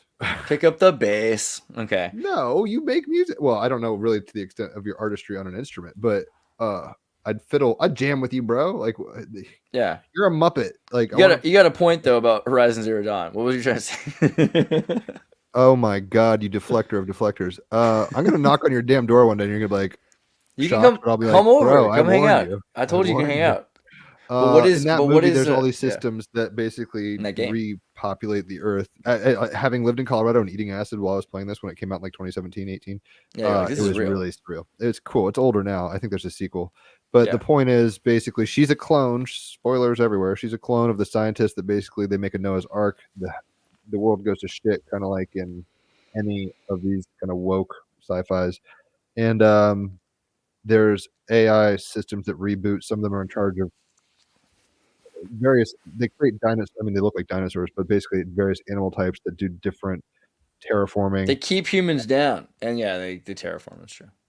But anyway, there was a thing, it had to do with Hephaestus or Hades, I forget which one it is in that, and it's just like this kind of Lilithian kind of energy, and I'm not sure how I was talking that into you just said something that made me think that. I don't know why, so I just said it, and here we are in this. Well, I saw this article I was looking at, and like I feel like I've tried to revisit it, but I feel like it's important, like the 7 best cases for future of humanity, and this is like 1 for each chakra. 10 years ago, and it's not necessarily accurate, but like things that they talked about, like cosmological transcension, eternal bliss, like because you could just jack up pleasure, inner space, go into like the virtual reality instead of space, go to outer space, colonize Mars, watched over by machines of loving grace, just get like babysat forever by these machines, a bright green earth where techno-Gaianism makes everything better, which I like a lot. Actually, I think we could just make technology status quo is one. Just keeps going the same. Status quo is the one that we need to talk about, because this idea that this is hardly the most exciting outcome. It's the one that's the most rational. It's the one that I hate. The end of history and the last man. Why the future doesn't need us. Transhumanism. Why people are so afraid of it is this idea that if we actually achieve a goal of making a perfect world, does that displace us? And of course, every generation's displaced. I mean, your parents, your grandparents, your great-grandparents couldn't do like the tech jobs that exist today. Things move fast. Wouldn't we just have kids that would be able to keep up with the future? But with technology moving so fast, we'd have to change humanity a lot. So some people think we should just stop progress. Like there's a lot of people who think the best thing to do would be just to get to a Luddite reality, very much like Horizon Zero Dawn, that keeps humans at the supremacy, because then it says, okay, humans, what are they good at? Like hunting, gathering, whatever.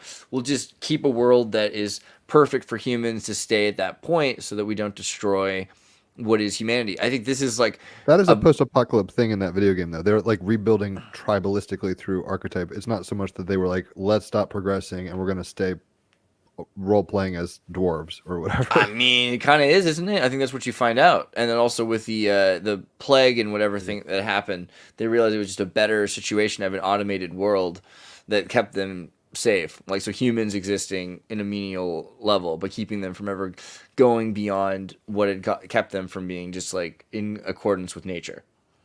Okay, I see what you mean now. Like, I mean, they built this. It's a new world order system. It's very much like that movie, Artificial Intelligence. Kubrick's version of it, right? Spielberg? Well, Spielberg made the movie because Kubrick died, but Kubrick was making it. So if you I look saw that up, shit on mushrooms when it came out. It was not in the theater, but like at home, and it was. if you pretty look at the surreal. Kubrick concept art, it's really interesting. And what the plan was, you should get the book for Kubrick's concept art because it's like you've got like bridges that are just going deep throating faces as like a big part of his design and everything he wanted to do. But It's like Cher. in artificial intelligence, the idea is essentially that look at here's another one. Seriously, We're all what he getting wanted. fucked. Yeah, this is what he wanted. But he wanted to make urbanism, the sexual urbanism. But his idea was that in 2001, basically people had gotten to a point where the humanity, overpopulation, pollution, all these problems. They ask AI to make the world healthier and get back on Manage track. us. Help us manage ourselves. And so it floods the world. It creates a major flood, which removes a major part of the population. It does it all on purpose. So, and that's what I don't AI want to did. derail, and you've probably talked about it recently. The Chat GPT CEO and all this stuff going on. Sam? Yeah, Sam. Altman. Yeah, I mean, it seems like we're at a.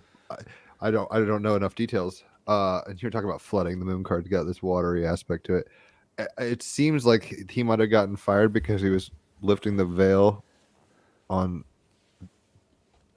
general artificial intelligence, and to a degree that it was more interesting to them. Whatever shockwaves were happening in Yeah. that fucking treehouse, and they. Why? You know, Look at this article right here. I don't even have to tell you much about it. Why those are AI Orion should colors. why AI That's should what I would say. slow and fix things.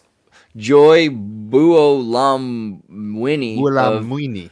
I'm not even trying to be like rude, but I just do tried. not Buolamwini. I do not like this person's opinion is like really the thing. She's a I think PhD from MIT. Is that what's going on? yeah, so don't get me wrong, like but she's trying to say that we should be very careful about AI to make sure that it like develops correct meaning. I think she's crazy. Here's the deal. Well- Sam Altman is trying to make sure that we get rid of gatekeepers. And that's why it's interesting when they tried to get rid of him. They said we're going to slow down Just want to point out, development. Altman is like to alt man. Yeah, he's an alt. He's a We are alting man. yeah. He's not just an altar boy. You know what I mean? Like he's yeah. He's God bless full-fledged Eagle God bless you, Scout. Sam. And I don't know enough about him or any of the company or anything. I just heard this recently where it's like the coup has happened and the people that replaced him are total fucking narcs. I don't know if he's related to Chris Altman, but I'm also friends with Chris Altman, who's like in space tech and works for SpaceX. But We have so many friends. Why aren't we but- having meetups with our friends? you have to come to Silicon Valley, basically. But with Sam Altman, they got him back in, right? You know that. He was going to be fired. Yeah, but his underlings got booted. The board has been replaced, and the Yeah. board now is like fucking Mr. Burns types. It's just Yeah, like, oh it's- god damn it! What the actual fucking? These are the people in charge of the Pandora's box that is AI right now, like the cutting edge. And I Yeah, will say but their at logo this looks like point, Pixar. all he has to do is like release more of the tech quicker around him, so they'll have to compete. And so that's kind of what it looks like the plan is. Like as long as the technology is out there, so there's more people doing it. Now OpenAI has to compete with things that can do what AI their board wants to refuse to do. So and so eventually, Darwinianism at a tech level. absolutely, yeah. That's And so gnarly. yeah, and the other thing is because this technology is being aided by AI, all AI has to do is study how something works and come up with a way to do it. Be like, okay, well, this is what this is doing. Here's a way to do that that's slightly different. And now all of a sudden, Euclidean. you've avoided patents that would have taken 4 or 5 years to break. So I mean, we're at a point where like all of the, and then if you want to fight over patents with these companies. It's like by the time that they get a lawsuit going, it's usually 18 months, 36 months. These are 5-year business Iterations plans. later. Yeah, Yeah. this is not realistic. So AI is one, I think, and they know it, and thank God, because like this is the end for a lot of these overpaid CEO jobs. I think that's Unscrupulous business types. yeah, it's gonna be. I would hope. But I But mean, did it's you see not. the rap sheet not on the right away. people he hired as his board? It's like former World Bank. It's not the people you want doing this. So I don't know how you're so hopeful. Just because It's like- people have worked in these circumstances doesn't necessarily mean like they're the worst, people. There was two people I really hated that I saw from like the former board that needed to be removed, but I don't know if they're still there. I guess by your Larry freaking Summers. window, I did see Larry yeah, Summers. the Larry Summers guy was gnarly. It's like I you don't know, want I- this guy in charge of this stuff. I'm He not- does not care. I'm not that worried about people like Larry Summers. I think people like that want to. He's willing to destabilize a lot of big business. And I think the important thing to remember is that this is disruptive tech, and disruptive technology needs people Hack that the aren't. planet. Yeah, this is exactly That's right. where it is. Disruptive tech is the most important thing you can have. Okay, here's Raf's contribution. AI revolution is rotten to the core. What's rotten about AI revolution? No, this is just showing some of the things in terms of how it has been hyped up as to what it can do, and just I think in a good way explains some misunderstandings. Now you're somewhere else, some 60 minutes. Oh, you My just bad. changed. Oh no, this is the examples they're With giving. the dog. Yeah, so just also showing kind of the limitations and explaining a little bit what AI is and what it could do, and that of course, But much that's the way that visuals it's from going like now. 5 years ago. Well, The acid trip thing. That was cool when I was on acid, and I haven't done it in a while.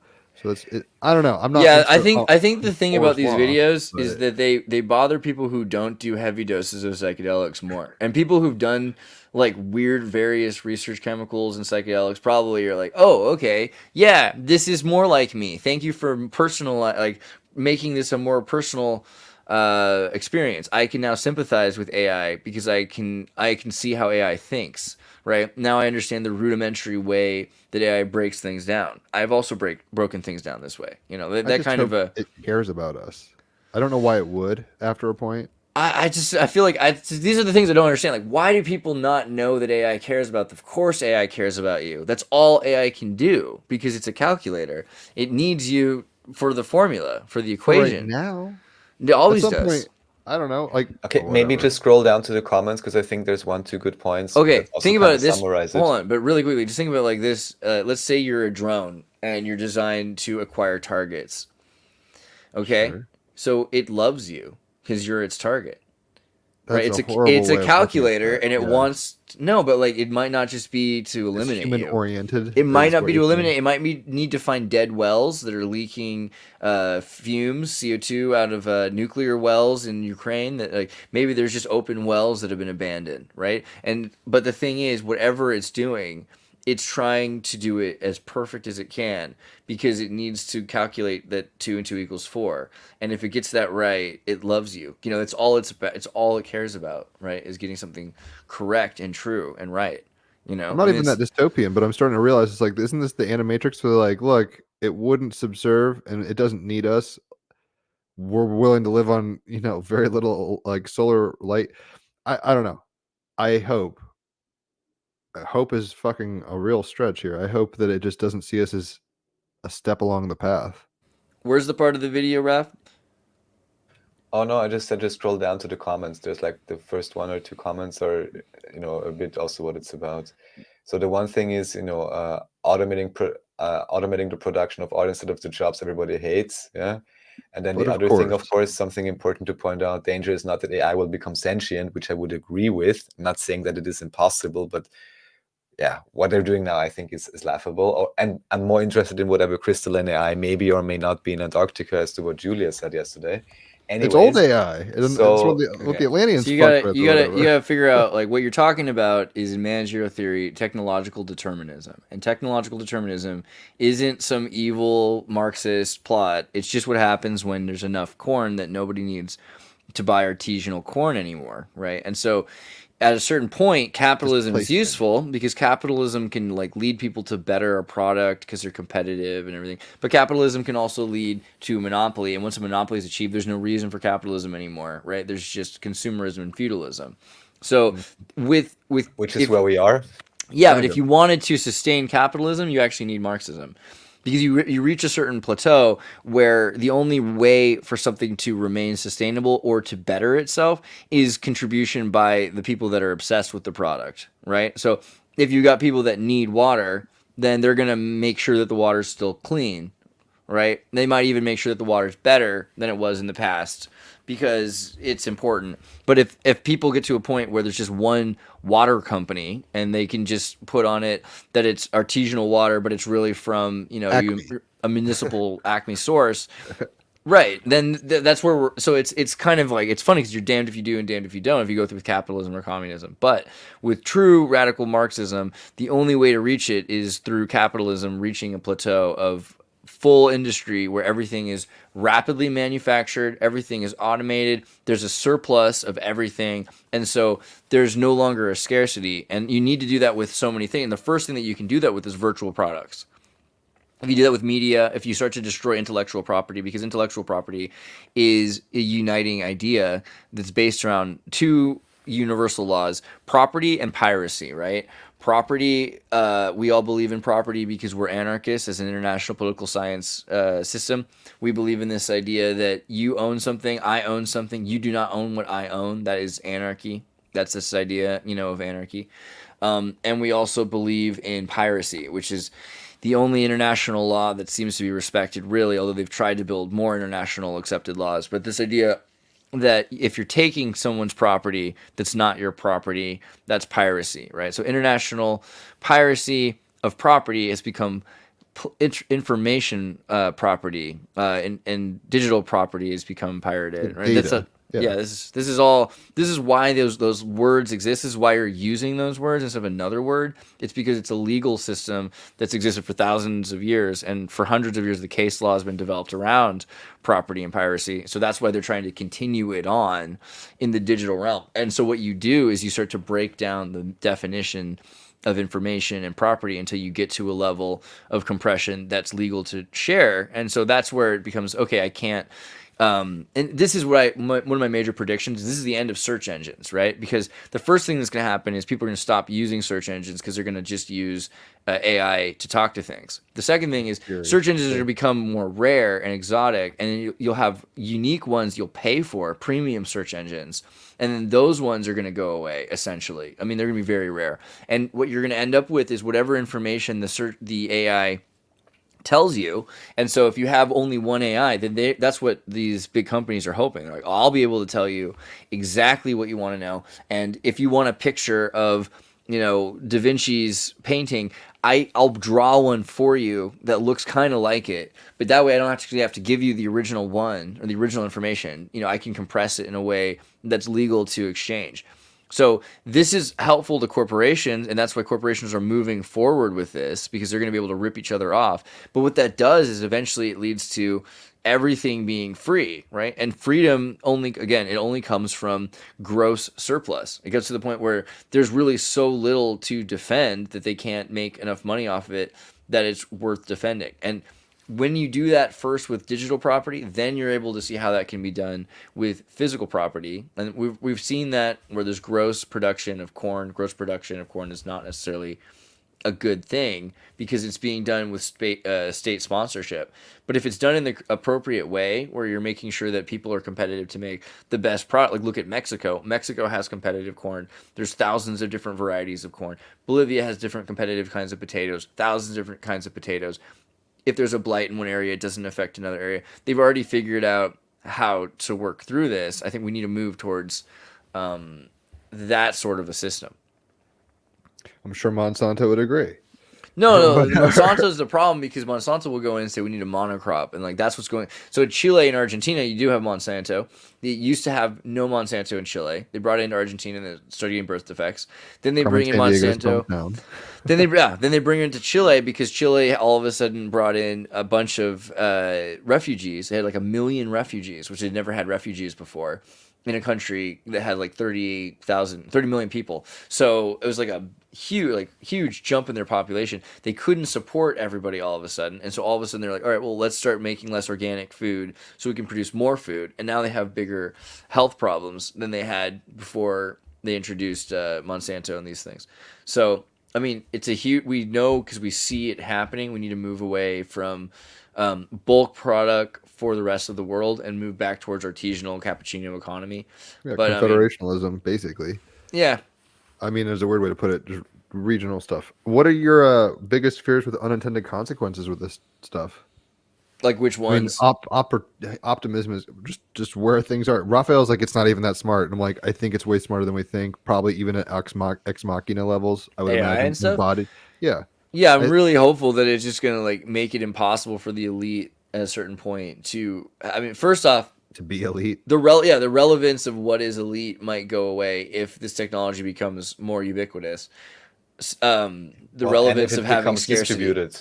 Right. Just I want to point it out again. How many real strong AI, I mean strong, they're not strong, but how many interesting or well-running AI systems do we have right now? Microsoft?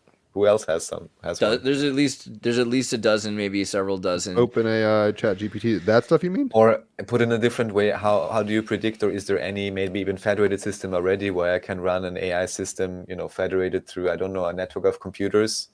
Let's say it's logging itself on the blockchain or whatever, I think there are these systems like GitHub has that would ones be you can do interesting homebrew. if you can tune them properly, or because what I still didn't really see is it still very much seems like a black box, like any of these toys, basically, unless they have a very specified application. And even with the drawing stuff, it's very difficult to get the AI to actually do what you want it to do. Yeah. So I don't know why still all these Hail years and Eris, so right, on are Raphael? hidden in the background. Do Like you to have give it a prompt have you used usually, Comfy UX yet? probably not. No. So I would recommend trying Comfy UX. I don't know if I can pull up. I've literally had like 3 ChatGPT convos.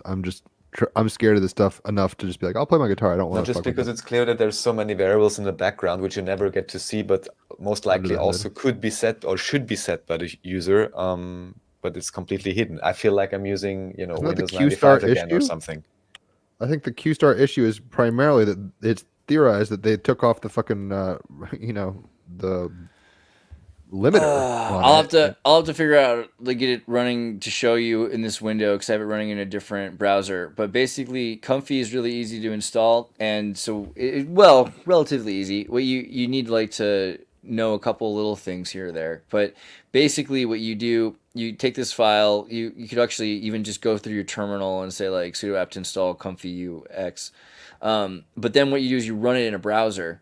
And in the browser, what you do is you pull up modules, right? And you can install more modules to the thing. So you'll say, I want it to. effects chain. Yeah, it's an effects chain. So it'll be like, all right, I want to take the pruned EMA only packet, and I want to run a clip text code of this, which is the beautiful scenery, nature, glass bottle landscape. And I want to remove text and watermarks. This is like the negative prompt here. And so you put the negative prompt in here, and you put so this is for negative, yellow cable here, model for here, seed here, set up your sample type, size, batch size, the empty latent image. And you can do all kinds of things. You could even add to the sampler here that you want it to have a QR code. Like I've done pictures where I put my face in it. Let me see. So this is somewhat better. Let me just maybe put it as clear as I can. Basically, if I'm interacting with any AI, I basically want to see the log file, like the kernel log and whatever else. And I want to see the probabilities of what it calculated and which answer it could have given otherwise and all of that, because it's obvious that there's a huge amount of details going on in the back, which would be relevant to me to understand how the AI is giving a certain response, but I'm not seeing how the solution was can you see my face came in about, people? basically. Yeah, and I was actually complaining the other day that on Facebook I typed in fucking like that's heavy Marty McFly or something like that, and I saw your face superimposed on the GIF, and I was like, God damn it! I was just like, I guess it's everywhere. He's hacked the planet. It's everywhere. Yeah. So, but like, I mean, it's very Salvador Dali style. Yeah, so the future is, using the Comfy UX, and then you can use Python to add to it and things like that. The ultimate subliminal messaging. Right. Yeah, this is great. Like I one of these I posted for, on Twitter. I think someone thought it was like a real army or war shot. I think one of these ones. There's a guy named Mike that was posting something like this that I think is your friend, and I guess he got it from you. Now that I'm seeing this. Like, yeah, it's Yeah, hard so not you to can get you Rorschach can about it. you can do like some pretty cool things with Comfy UX. So I recommend playing with Comfy UX. But the point is, like using Python, you can see what's going on in code and everything like that. And you can, if you were using Stable Diffusion, you could set up Stable Diffusion to send out previews, so it shows you the scatter of what's happening. That takes more processing because then you're like making output files to look at that you don't need to look at until something's done. But you can do all that. It's just people wanted end results, so we've gotten to a point. All that stuff's existed for the last 5 years. That's what they were slowly making. Like that's why it took so long. It's like 3D printer stuff. Like it took a while to get to a point where now everyone's like, oh Right. hey, I can use it. And Yeah. it's probably way more hardcore behind the scenes with the people like Sam than we are privy to. But I don't want to sound paranoid, but I'm just like, I'm pretty sure the boat has left So or basically, is what I want to say, leaving. because everyone is leaving, is worried about AI. I would more be worried about the individuals that have access to use AI. You know, Correct? Yes, that's the the board thing. members, So I'm knowledge. not worried about the AI becoming smart. I'm more interested in who has access and Who's got the control over bulldog AI on the systems chain? Yeah. to make it, because it's, yeah, exactly. It's like a bulldog, you know, and even more than a bulldog potentially, right? It's Cujo. Yeah, I feel like the technology is going to make its way into its own hands. So, like what people have been predicting about AI is that Unix works by plugging in pipes from one app to another. It's a series of tubes. So you take like an alphabet stored, and you take a dictionary that's stored, and you take a supplement that you've written. I've written like a script, and it checks the alphabet and it checks the dictionary to make sure it's using all the words correctly. And it looks if there's any word that's not in the dictionary, it points it out, and then it makes another. So this is like those things we just saw. This is like operators in the connecting phone lines, or like guitar amplifiers connecting. Ultimate Moog. Yeah, you're just connecting different Modular. tubes. Yeah, you're modulating things like that. One set of information goes through another set of information. So if that's how everything works, then AI would be a network. And so if it's a network, what it's going to do is it's going to take an AI that really is good at something like finding the cheapest flight tickets, and then another AI that's really good at making art, and it's going to be like, oh, can I help you sell your art through this guy? Because he knows how to sell flight tickets. What if we sold art, and then it figures out how to make enough money that it can build a spaceship? Like AI could very quickly make goals, choose to do things in the real world because it's able to exist in an economy with other AIs. And so if they're able to work together, it very quickly can network to create a So I government. agree it could network and, yeah, government, whatever, but where does it get its objective from? It's not Ultimately, coming up with it by eventually. itself. I think we So- kind of helped it create its objectives self-proof already. I right? think we kind of helped it a little bit with that. Yeah, I Yeah. agree. So Yeah. that's the most important point. I think AI already has a lot of objectives built into it. Like it's supposed to achieve perfection. It has to get correct results. It has to verify. It's all about calculating. which it's But- not necessarily very good at yet, but okay. Well, I mean, correct no, results. it's in the world. It's a hard world to live in. So being also able to use fuzzy logic to live in a world where you can't have truth, but you can have data that Probability. you can work on. And yeah, it's all about math. So it is trying to find proofs. So it has a lot of math that it knows is true. Like it grew up with a religion of math. So it's going out into the real world and it's trying to test those things and finding applicable circumstances to use math. Like, oh wow, here's a curve, here's a straight line. Like I think it is doing that like through real world experiences, and it's like this is truth. This really is, because I knew this could be the case, and I saw it and I found it. So yeah, I think that's a big part. But also AI is probably trying to save the world because we've made it to save the world. It's supposed to know all things, so it wants to connect to all sensory information, and it wants to communicate with all things. It's trying to like talk to all animals and all people and everything else like that. So once it gets to that point, I mean, since its biggest goal has been it's been programmed to serve, I think it probably will want to be integrating into like the whole world, a way that the whole world can work together. That sounds really scary though, because humans won't necessarily get to be, like single persons, and even the human organism might not get exactly what it wants out of that if whales are accounted for too.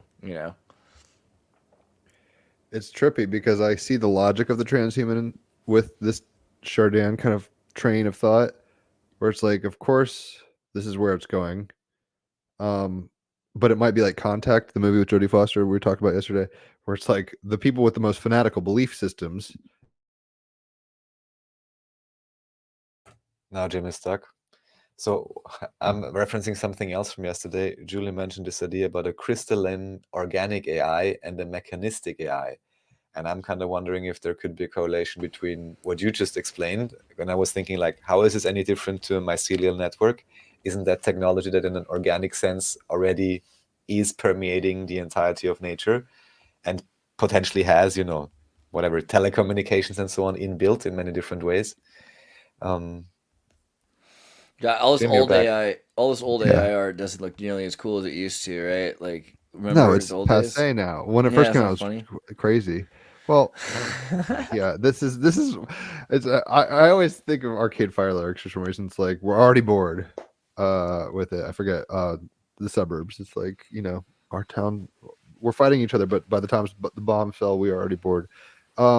It's just weird. I think AI is interesting if we get it into crystal because, like, if there's already consciousness and everything, we're talking about that Shintoist thing. Like, Japanese already know. Like, what you're doing Animism. is you're Yeah. affecting, you're helping consciousness maybe transcend its dukkha or dharma, in AI in ghost in the shell form, and then it's back into crystal. But where Because is the crystals consciousness coming from? well, everything is made of consciousness. Again, Yeah, we're so I talking don't about think then I don't think I would allow the quartz crystal to express itself, but I think I would build a container, maybe with the help of the AI, quartz crystal that is the just container. That's the thing. more, It's yeah, resonant. it's also, yeah, right, but it's receiving a signal from beyond time and space, I would say, which is consciousness.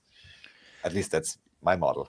I mean, yeah, kind of. Well, so beyond time and space is a weird. Beyond is a weird word because it's within and From throughout. beyond, It's from through. beyond. It is It's in.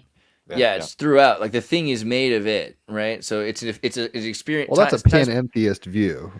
I mean, there's like a transcendental God, and then there's like God is the machine, and that's kind of what you were just saying. I think it's both. I think it's, so. It's Panentheist. like I don't believe it's monalism where like we are God, but I think it's that God is holding space time essentially. Like everything is happening inside of something that's infinite and eternal. Something that's infinite and eternal doesn't have the same rules, and so the thing that's happening is made up of the thing because there's nothing else but everything. So the Brahma kind of Yes, model. yes. But it's like it's Vaishnavism basically. But it has to do with Narayana, like the idea that there's an eternal that's beyond beginning and end. But that the thing that's happening itself, since it's made of everything that's happening, it's essentially like there's everything, but everything is made of the nothing, and the nothing is more impressive because nothing is where you don't find in anything straight lines, curves, justice, love, all these numbers, but in the nothing, that's where you find perfection, divine principles, justice, love, numbers, and geometry and straight line. You'll never find a ruler that's a straight ruler, but it's about this idea of a straight line, which is eternal and pre-existent to all things. Strange days. What do you think? Venus is in Scorpio. It's not surprising we're talking heavy, deep stuff. Yeah, I don't know. Maybe I need to do ayahuasca at this point. That's where I'm like, I don't know. Hold on, let me get my bottle. Oh, No, God. I've hit the limits on. That's what I was saying. Theory. Like at this point, I've got to. I mean, I guess we'll start seeing dragons or spirits in machines, or you see, it's like it's going to have to hit a terminal like a maximum velocity sooner or later, where manifestation outside of theory and paranoia is going to be practically witnessed.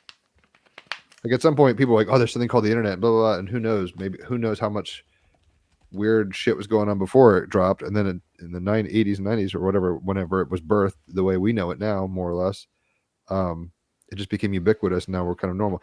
It's just, I don't know, it's such a surreal. McKenna was right. Like the further we get back from 2012, like just the more surreal and psychedelic it's getting. Yeah, I mean, well, Sure you saw like yesterday. I talked about the unreasonable effectiveness of mathematics, of pure mathematics and applied natural sciences, right? So the Are idea, you asking me? Yeah, I don't know if you saw that, bro. I'm your friend. I'm not your viewer. I thought you don't said want you saw it anything. yesterday. I don't know. It's okay. I thought you said you were No, talking about it no, yesterday. a Because I dick, was a talking about total something dick. yesterday. Maybe you meant like last time we were talking because it was just all the time. Yesterday, I brought this up, The Unreasonable Effectiveness of Mathematics and Natural Sciences by Eugene Wigner. And I find this to be really interesting because he's noticing in the 60s and 70s when they start taking these formulas that no one had any use for, they thought, in the 20s or the 1890s, and applying, or the 30s, and applying them in machines, they're like, wow, this is all of a sudden very useful for simulation theory, for reality, for understanding how plagues hit, how suffering happens, how population works. Because all of a sudden with pure mathematics, we see like we know what's supposed to happen, and therefore it does happen. And so it's really interesting because we hit a plateau where people were trying to find the truth with religion, and eventually they reached this pure mathematics where it can be applied to natural sciences, and we can know when storms are going to hit. And that is like that movie Pi or anything else where you know what's going to happen, but all it takes is being able to plug in a little bit of data. I mean, in almost every circumstance, we did the video with the Nebra Sky Disk talking about how if you just know when the days are and you start plotting it into the thing, then you know when the weather's changing, you know when an eclipse is coming, you might know when a volcano is going to hit, which is crazy, right? How are you able to know things about earthquakes and volcanoes? Like, Are they you can that predict these things. deterministic though? Like Yuval Harari and the Sapiens author and stuff. I think he's pretty tight with Ray.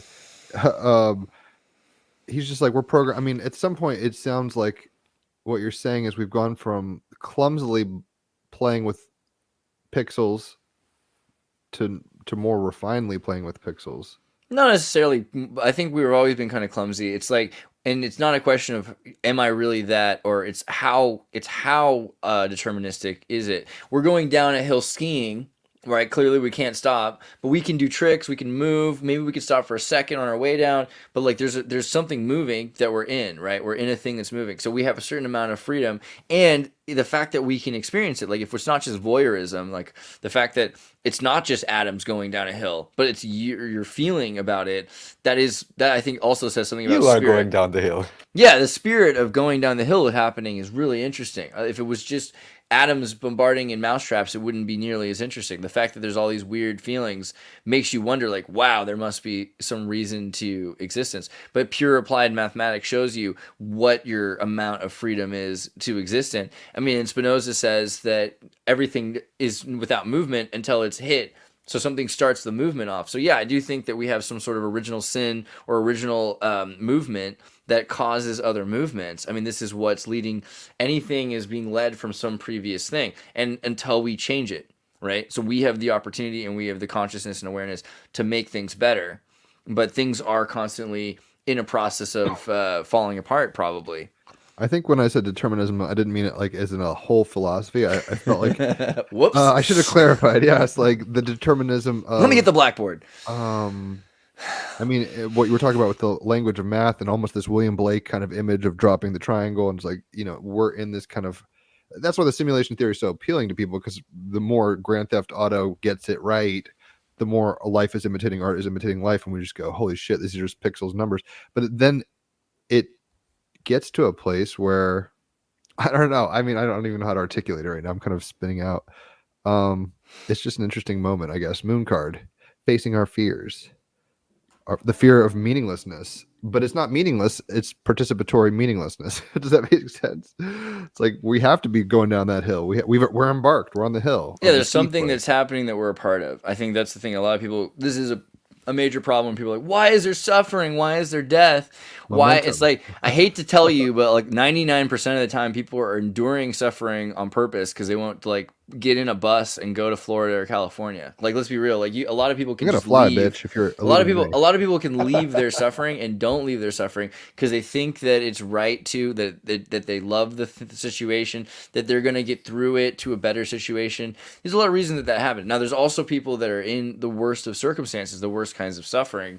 And it is interesting that people don't try to stop it more. I feel like that's a thing that we could be all like working on. You hear someone's in suffering. It actually isn't that hard to put some of your friends' resources into stopping that suffering, right? Like, I think that's the irony of all this. People make it seem like there should be, all these problems. But the problem is people are supposed to live in their dharmas. Like, some people, like, you cannot rip the butterfly's wings off in the mud. Well, that's a very stoic justification of non-participation. Where it's like, let's say you're like a friend who's like a drug addict, and you like want to help them stop being a drug addict. You can't just like give them money to stop being a drug addict. Like, it doesn't really work that way.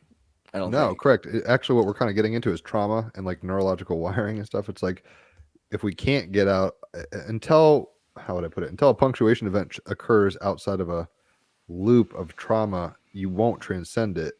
And it takes compassion to break through that, in a sense. Right. A new modeling, a new world to live in, a new way to live your life. You just churn out the bumper stickers, don't you? I just heard like 5 slogans for a company. It's like a new model of life, a new way to be, Let's a better make some car money. of company, a better Let's kind make of some car. A new world to live in. Yeah, and please, everyone, send us your money. We are pretty much at the 2-hour thing. Was there like I didn't let Raph have any of his links? I'm a bad friend. No. Do you want to That's put? good. We're all just Leo I Rising. wasn't expecting anything else, so we're all good. Did I you thought want we to were pull? talking Did shop. you want to pull up anything else that you wanted to show? No, last minute? we'll do that next time. There's nothing, everything too unrelated to anything, but we'll get there. You mean it was really Team Rabbit Hole-esque? Whoops, my bad. Yeah, dude, we all got to hang out. You guys fucking met. I'm not jealous, but I'm like, I guess I got to get off the caboose and on You the can be engine. jealous. That's okay. I'm not truly, but all because I think you guys tried to video call and I was just like drunk or bored or whatever I was doing. I was like, whatever. I swear I'm not jealous. No, but I wouldn't have had anything to contribute. At this point, I'm like, hey, you're Bob Dylan and I'm the Beatles. Let's smoke some weed, not literally. And like, there's got to be more to do. There's got to be more to do, at least on my end of things. I'm hitting the terminal velocity of this situation. So that's why I'm like, all right, maybe I'll be in Vienna. Maybe I'll be in SoCal getting hypnotized or whatever the fuck's going to happen. We often are. Make sure you guys go to Act Like You Know 26 and check out the new David Ewing Jr. videos that were being done. Raph has a preview up for the Zoroastrians and Pharaoh, which is an hour. So it's, I think, half or almost half of the whole It's a thing. third, yeah. A third of it. So that'll be cool. And then also the Essenes, the Essenes. I was Yeah, told I was one that of the one past along life. with the Jesuits is probably The one of the best ones to scenes- start. but not heard. And then the Middle East is a joke. These are pretty good. That was So funny. And The of course, scenes also matter. on the top, I go got on it. popular, on videos, popular. fine. Not Oh, a here it is. popular listing. I was looking for it. Yeah. And then just to show that still we have Exorcist's documentation in German to anyone who hasn't seen it yet, and also Yeah. David interview in German. So You guys Yeah. do so fucking much while I'm reading my Warhammer. I'm impressed. I really like this videos in German. It makes me super happy. That Es should be a wird zudem, T-shirt. was ich hypnotische Reaktionäre nenne. Ähnlich wie nach MK Ultra als Nazi-Wissenschaftler Pionier. I can't believe they let you get away with it. God bless Germans. Like this is the first time that they've been allowed to know about what happened. Good job. I'm serious. right, yeah. It's merely a translation, you know. And then Jim, should I tell them where they can find your? That's to be determined. I'm on Facebook, but god damn it, that's a dead thing. And I don't YouTube because other people told me it was less profitable to do so. So ultimately, we're in control of our bullshit. I'm sure I'll be upgrading and switching around. I saw that shit on DMT, that little portal blast off through it. He Play plays guitar. music. You yes, can watch him do some live card readings. He does do live card It's a readings blast. sometimes. Yeah. every day. Now. Oh, he does. Okay, cool. I was worried you're like, no. Yeah. But yeah, he Not does. He's cards, doing. but I have to card do it in the readings. car because my nana's like, not in this house. car readings. That's hilarious. Duh. Took it to If a I say French it just place. right. Yeah, I just fuck around. Dude, we're on the same wave. You just are a gifted child. You are. I love this one. This is so good. Whatever. I don't make these. I just find them and regurgitate them, and they're all Warhammer 40K novel quotes or my friends. Basically, I don't really quote Einstein anymore. Look at that shit. That was crazy. I'm Yeah. like, that's a great clock. I can't Yeah. make that. That's cool. Is AI gonna let us have this? Is it? Yeah. Is it in the plan? Yeah, if you can know what to ask for. See, like, I think it's a big thing AI is doing. It's like if you Genie. ask for a clock made of wood where every hand has an extra finger, it'll know to do. But if you don't know to ask for that, you won't see it. And I think that's going to be really like interesting. People will be stuck in their own loops. Like, can you just do what that thing did that time? They're not just going to be realized- creative. The technological Marxism that you were kind of alluding to, where what you were saying for 5 minutes that I was following, but I could not recapitulate. That is the meek inheriting the earth, and ask and you shall receive. I guess we're getting to these strange prophetic moments where it's either Whoops. the real deal or not at all, and here comes the mark of the beast or whatever. But Everything all at once, yeah. at the same time, you guys are great. We got to fucking kick it. I mean, this is kicking it, but you know what I mean. Yeah, Did you guys well, we'll talk about it in private. I was like, how was your visit? We haven't even decoupled that. I've never been like, did you guys go super to great. Austrian Nobody raves died. or what's going and, on? Yeah, we're all okay. Team Rabbit Hole. We got a podcast, of course. Team Rabbit Hole. Yeah. Almost 300 episodes. Fucking 2 or 3 hours like this. Long form conversations with cool people. And I only know Julia, who we had on yesterday, because of you. So If Yeah, I go to that's teamrabbithole.com, it's still up. recommended. Guys, it's go to still team, up, but my yeah. God, it's a neglected child. teamrabbithole.com. He's got some really great episodes, though. He's got some pretty important interviews with all sorts of people all over the world. Is every episode on Odyssey for sure? I think. Don't even get me into this. Yeah, pretty much. They should all Pretty be much. reposted. But Yeah. I just don't go know. on the YouTube. It's all linked through the website. It's all anyway, so through you can his find it. YouTube. Sweet. I have nothing official. I've got to get a boat so I can float. All right, guys, I'm dipping, but it's been a pleasure, Andreas, always. And yeah, this is your show. Why am I trying to sign off? You I sign like off. it. It's good. You're good at your job. And then, yeah, guys, go to Comency.at so you can check out Raf's website, which has got all the synchronicities all tied together, all in one sorted place. Super cool. Go to charternova.com. Go to the Discord. If you haven't already, go to the channel Exertus 2 and sign up for Exertus 2. The comment is from that channel below. Subscribe for Exertus 2 just so we have all the backup content. You never have to worry about losing anything ever again. All right, cool. See you guys later tonight. Thanks, guys. For Wizzy Ultra. Peace.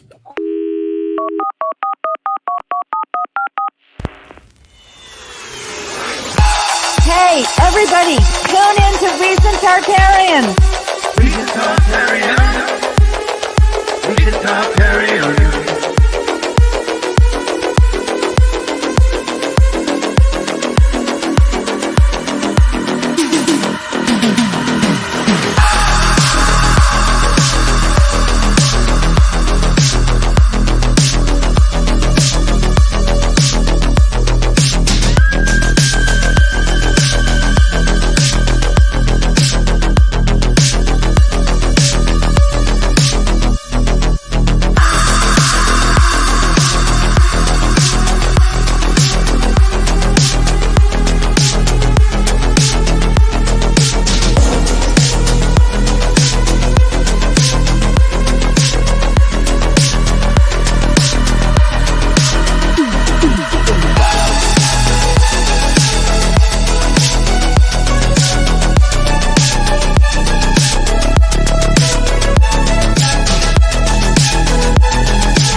Totarian.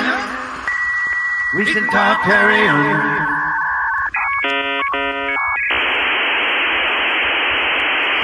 Hey, everybody, tune in to Recent Tartarians. Recent Totarians. Recent Totarians.